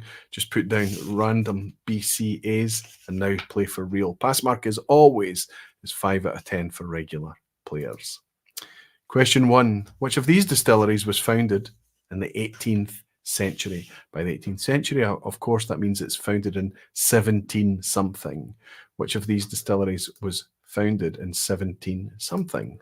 A. Glengarry in the Eastern Highlands. B. Highland Park on Orkney. Or C. Tobermory out on Mull. Which of those was founded in the 18th century? Graham Fraser is in. Good to see you, Graham. It will be a Graham Fraser picture in the quiz tonight. Quiz at the end tonight.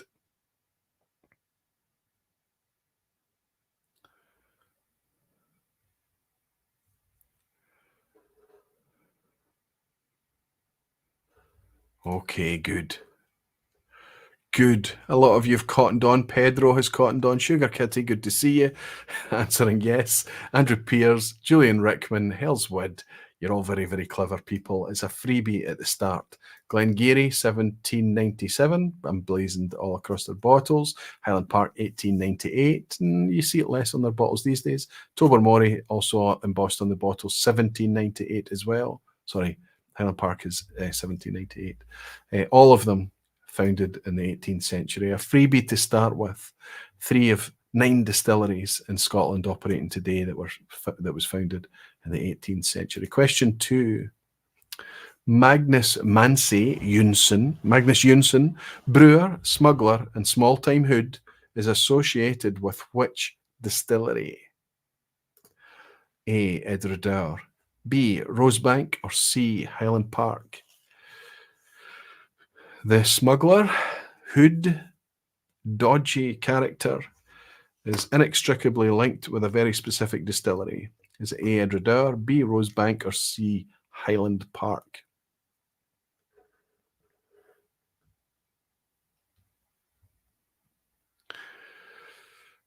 Where's Organic Roy? Where's Roy has changed his name to Where's Organic Roy. I love it, buddy. I love it. Will I see you in Limburg this year? I suppose I have to go to Limburg for that to happen, don't I? I should commit to that first. Magnus sounds like a Viking porno star, says Sugar Kitty. Didn't he smuggle from A to C via B? Says Frank Peathead. Very clever. Of course, Magnus Manse-Jonsson is the famous brewer and smuggler associated with the founding years of Highland Park Distillery, which once upon a time, it was never ever called Rosebank, but it's built on Rosebank, but that was in there just as a wee decoy that would have fooled none of you. Highland Park is, of course, the distillery I was looking for. Question 3. In 1963, after being closed since the 1800s, which distillery was revived by Tony Riley Smith, the uncle of the founder of Whiskey magazine? So Tony Riley Smith revived a distillery in 1963 that had been closed since the 19th century. Which distillery am I talking about? A. Jura, B. Tamnavulin, or C. Fettercairn. So we've got an island distillery in Jura, we've got a Speyside distillery in Tamnavulin, or a Highland distillery, an Eastern Highland distillery in Fettercairn. There goes 2 hours, says Jimmy Legg. There we go, 2 hours. But it's not going to be bad tonight. It's not too bad, Jimmy, is it? Let's see.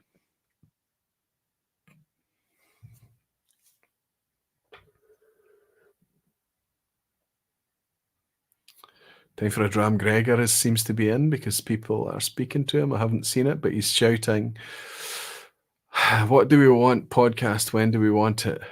Whenever it's ready. Gregor's been in touch with me recently. He's very, very keen. I'm very, very keen. We're desperate. It's just life is just so tricky for us right now. Especially when he's 8 hours ahead, you know, it's been tough. But we're on it. We're on it, Matt. We're definitely on it. I think this is very, very easy for most of you too. Yuri Simply About Whiskey. Good to see you, Yuri. All in participating. We want it now, says Kyle Taylor. I'm hearing you, Kyle. But you're spot on, Jura. The uncle of the founder of Whiskey magazine apparently was a guy called Tony Riley Smith, and he was part of, and it was very much a local tenants type thing that revived Jura in 1963 after it had been roofless and shuttered for decades and decades since the 19th century. Question 4. Glasgow Distillery was the first in Glasgow in over a century, except for one, which was built inside a grain distillery. Where? So Glasgow Distillery was officially the first standalone distillery in over a century built in Glasgow. But there was another, but it was built inside a grain complex. What was it? It was A. Conclaith, part of Strathclyde Distillery. B. It was Inverleven, part of Dumbarton Distillery. Or C. It was Pittyveich, part of Port Dundas Distillery. Whiskey from the Vestibule, good to see on a 3 out of 3, along with Where's Organic Roy, Danny Hebbington, Andrew Pearce, Mikey Hay, good to see you, Mikey, good to see you, Gino, Chris Barlow, good to see you, Ian Bruce, Danny Keenan, Kyle Taylor, Gabriel Wilding on 3, Jimmy Legg, Rob Smith. Everybody's on 3. An easy quiz so far. Oh, somebody, Molasses Mike, has slipped up. Mo, 2 out of 3, and Mo's wife, 2 out of 3. Mo's wife is playing along. Terrific. Terrific, Mo. Yes, you're all spot on it again. A couple of you have slipped up on this one. Pittyveich is in Dufftown, not Port Dundas in Glasgow. Inverleven was a legitimate distillery, but it was out in Dumbarton, just kind of west of Glasgow. Conclaith was the distillery that was part of Strathclyde Distillery. Closed, I think, in 1975. Conclaith. A was the answer I was looking for. A wee bit of a tricky one before the breakpoint. The breakpoint 5 is always an image. Look at this thing. It looks like it's landed from space. It looks like something that wouldn't be out of place in a Star Wars universe, right? Where are we? Are we A, in Scotland, B, Ireland, or C, are we in Canada? Where are we with that image? Thanks to Graham Fraser. I realise that I haven't put his name down the bottom like I usually do. Apologies for that. Wee Distillery. Julian Rickman is saying, OMG.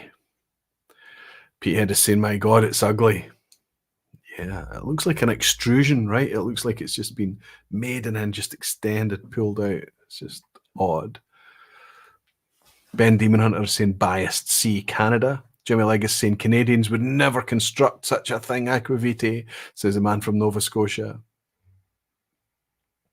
Jimmy Legg is instead going with A, Scotland, along with Justin Wan, Chris Barlow, Steve Atkins, Peter Box, Julian Rickman, Danny Keenan, excess to Scotch. Well, no, Julian Rickman is suggesting that it could actually be in Ireland. I can tell you that Andrew Pears has worked it out. He's saying A, unless Graham has been overseas. It is, of course, from Graham Fraser, and therefore it is very, very highly likely to be Scotland. What we're looking at here is Rose Isle Distillery. Some people know it as Diageo's Death Star. It's basically built to create any profile of whiskey that Diageo so desire, which in itself, depending on your outlook, can be considered a wee bit sinister. Hey ho, is what it is. Lots and lots of people celebrating a 5 out of 5 at the break point. Let's see how the monkey is getting on. Actually, I've not even taken care of it. How did we get on with the first few? Let's go back. 1 was a freebie. 2 was C. Oh, that's 2 for mine. 3 was A. Nope, didn't get that. 4 was A. Didn't get that. But did get the picture question. So my chimp is currently on 3 for 5, doing okay. Question 6. How did Daffmill raise funds to convert their mill and farm buildings into a distillery? Cynical, not sinister. I think it's both, Helen. How did Daffmill raise funds to convert their mill and farm buildings into distillery? Did Daffmill A, use crowdfunding and private investors? B, did they sell premium barley for distilling in order to raise money for the distillery? Or C, another business not associated with farming or distilling? How did Daffmill raise funds to convert their meal mill and their farm buildings into distillery? A, crowdfunding, B, selling barley, or C, another business nothing to do with farming or distilling? Whiskey Games Matt is saying doing as well as the monkey. Slipping up on the assets. Lassie Hort Oatsman is here, warning us of the banana skin along with Justin Wine. Good to see you, Lassie. Ben Demon Hunter 2. Precarious Dave is saying they're farmers. B. Ben Demon Hunter is pointing out the banana skin as well. Pedro. Per Christensen, Lassie Hort Oatsman, Ian Bruce, Steve Atkins, Graham Fraser, Aris Mouse B, Whiskey with Molly B, Peter Lee B. Wow, my goodness. There's a banana skin here tonight for a very deliberate reason. Francis was on recently. I think we touched on this ever so briefly. I got this question. This specific question didn't come from the Malt Whiskey Yearbook. It came from Charlie McLean's Whiskey Miscellany, one of the most recent editions. I think this was updated in 2022 or something. Great wee book. And I can tell you all that this may be your banana skin tonight. It was actually from their quarry. Most of the profits that went into converting their farm buildings and meal mill into Daffmill Distillery actually came from another business not associated with farming or distilling. It is C. Could be the banana skin for everyone, for a lot of folk. Question 7. Graham Fraser is saying no. Which distillery made what is said to be the world's first organic whiskey way back in 1992? I'm not interested in how much it was. I'm not interested in any other details other than what distillery made apparently the world's first organic whiskey back in 1992. Scotch whiskey as well. A, Springbank, B, Balvenie, or C, Bowmore? Which distillery made the first organic whiskey back in 1992?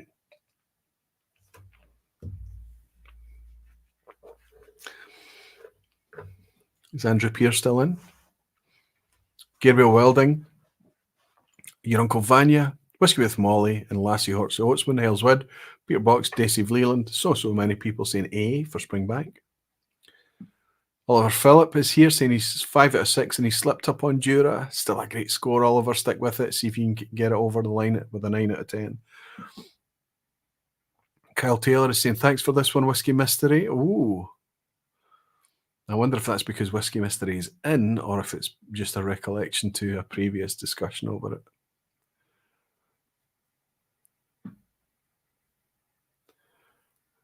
it. Chimpanzee B, says Yuri, and he's saying A. I can tell you, yes, indeed. You're all spot on. It was, in fact, Springbank Distillery under contract from Damil or Davil, I don't know how to pronounce it, a Welsh company, now distiller whiskey makers.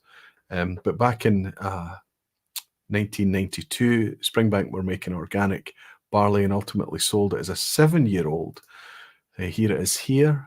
Amazingly, you can still buy this today. The first ever organic distillery or distilled whiskey, Scotch whiskey, was made at Springbank Distillery in 1992, sold as a 7-year-old.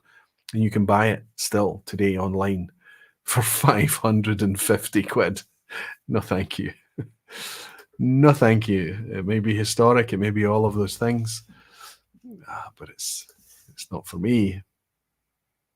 So if you answered A for Springbank, spot on, as we go on to question 8. Which of these Benromach related things happened for the first time in 2006? Going to be tricky to ride it out for you to get over the line with a 9 or a 10 out of 10 tonight. It's going to be tricky. Which of these Benromach related things happened for the first time in 2006? Was it A, they released their first organic whiskey? B, they released their core 10-year-old? Or C, they released their core 15-year-old? What came first back in 2006? Organic, A, 10-year-old, B, C, 15-year-old.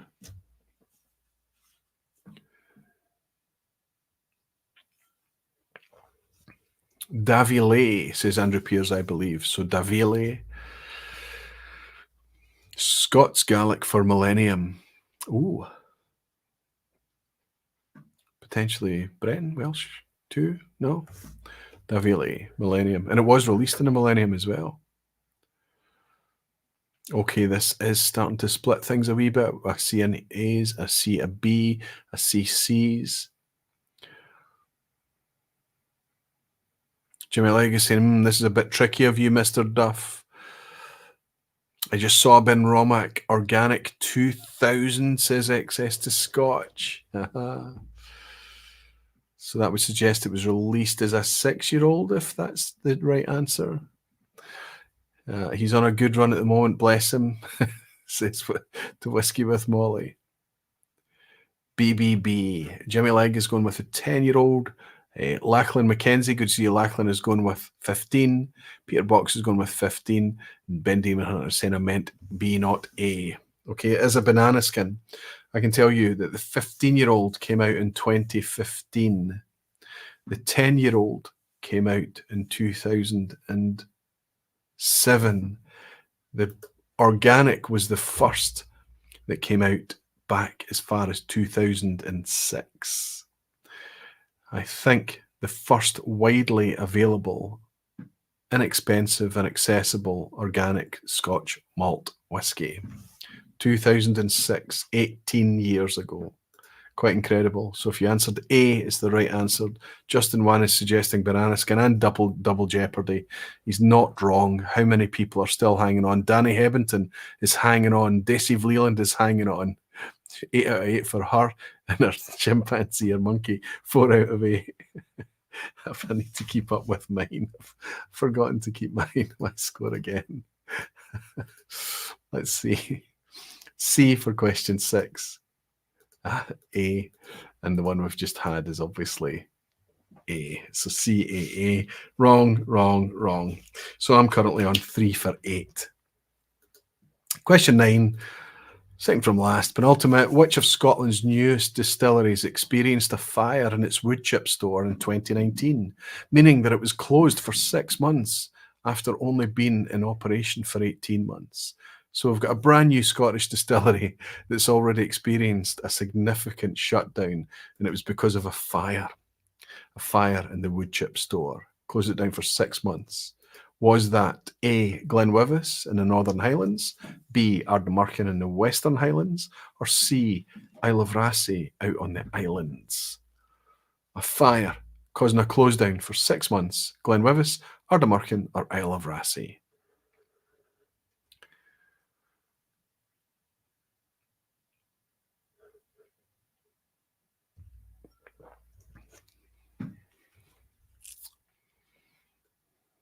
How are you getting on, Ben? Whiskey with Molly.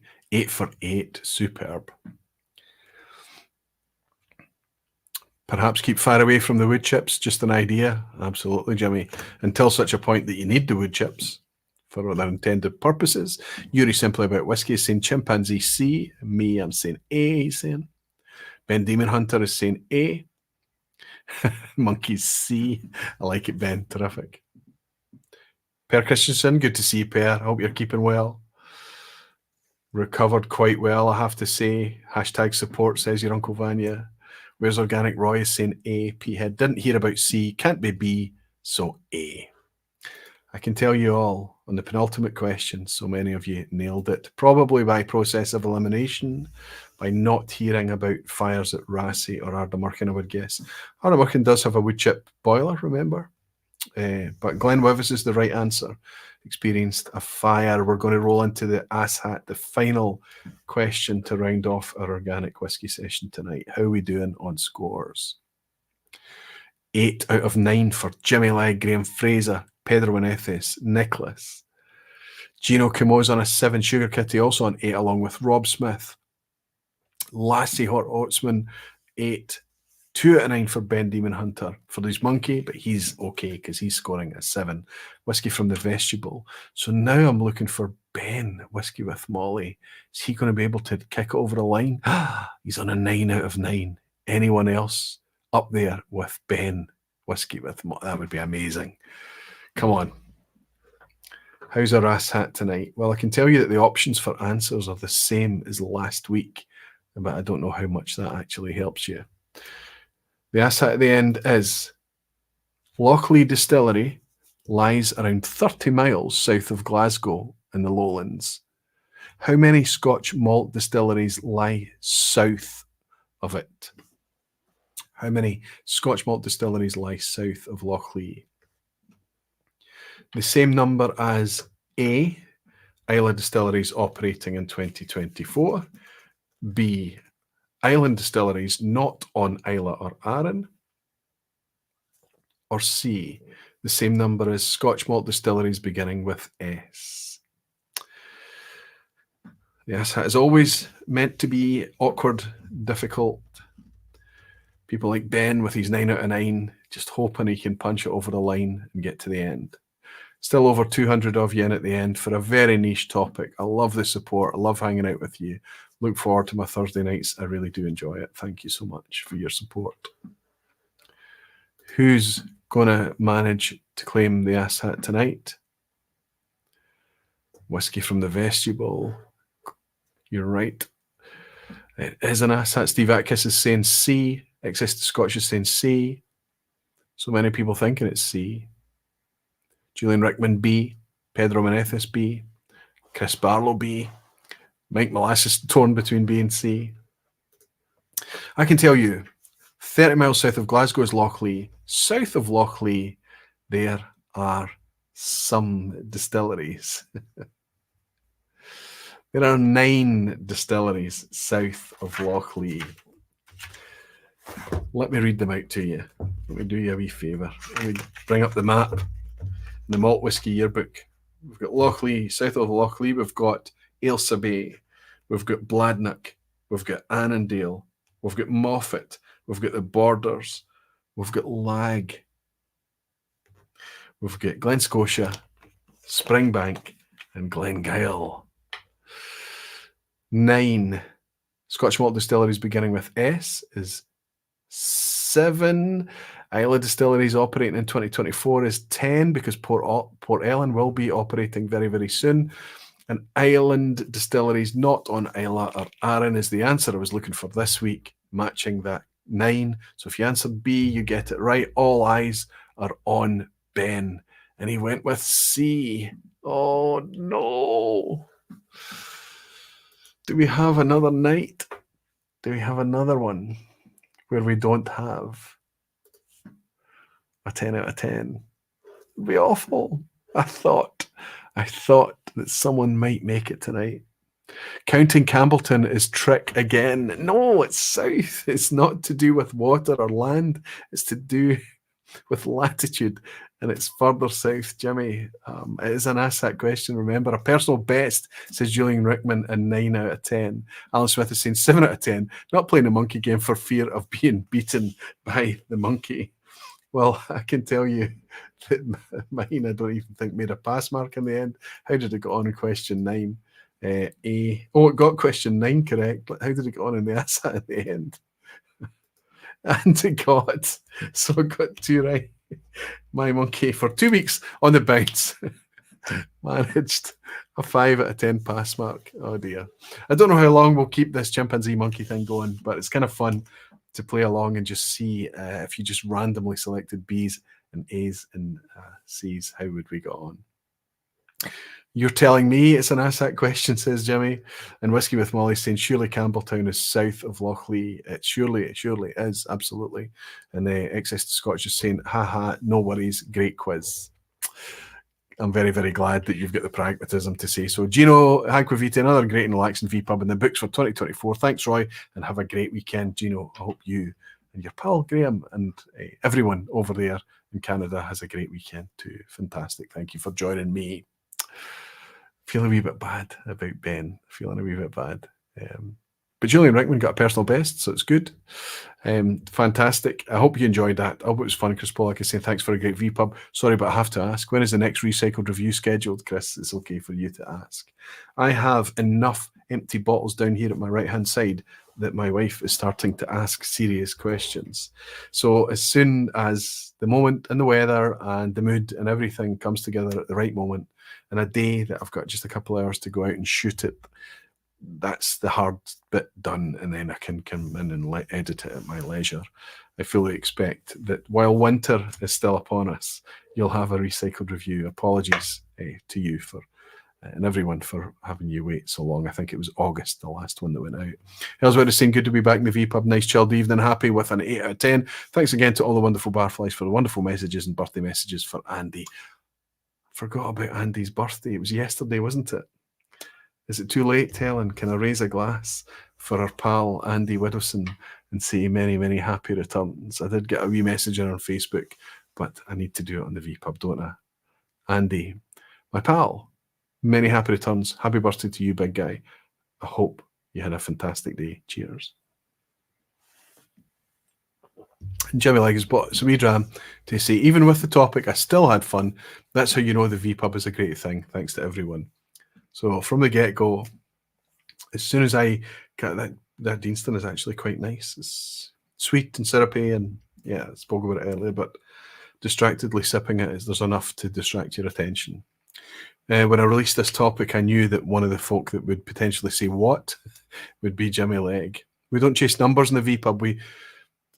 I say we, I'm talking about me. We follow where mood takes us. And I was keen to explore what organic whiskey is all about.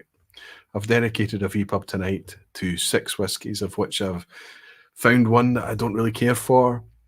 I found another 2 that I think need to mature a wee bit. I've found another couple that are very good quality but a wee bit pricey. And I've found one, and it's that Benromach, that is just the absolute bargain of 2024. You've been telling me since it came out in 2023, should have listened, but it had its moment tonight, and it's an absolute belter.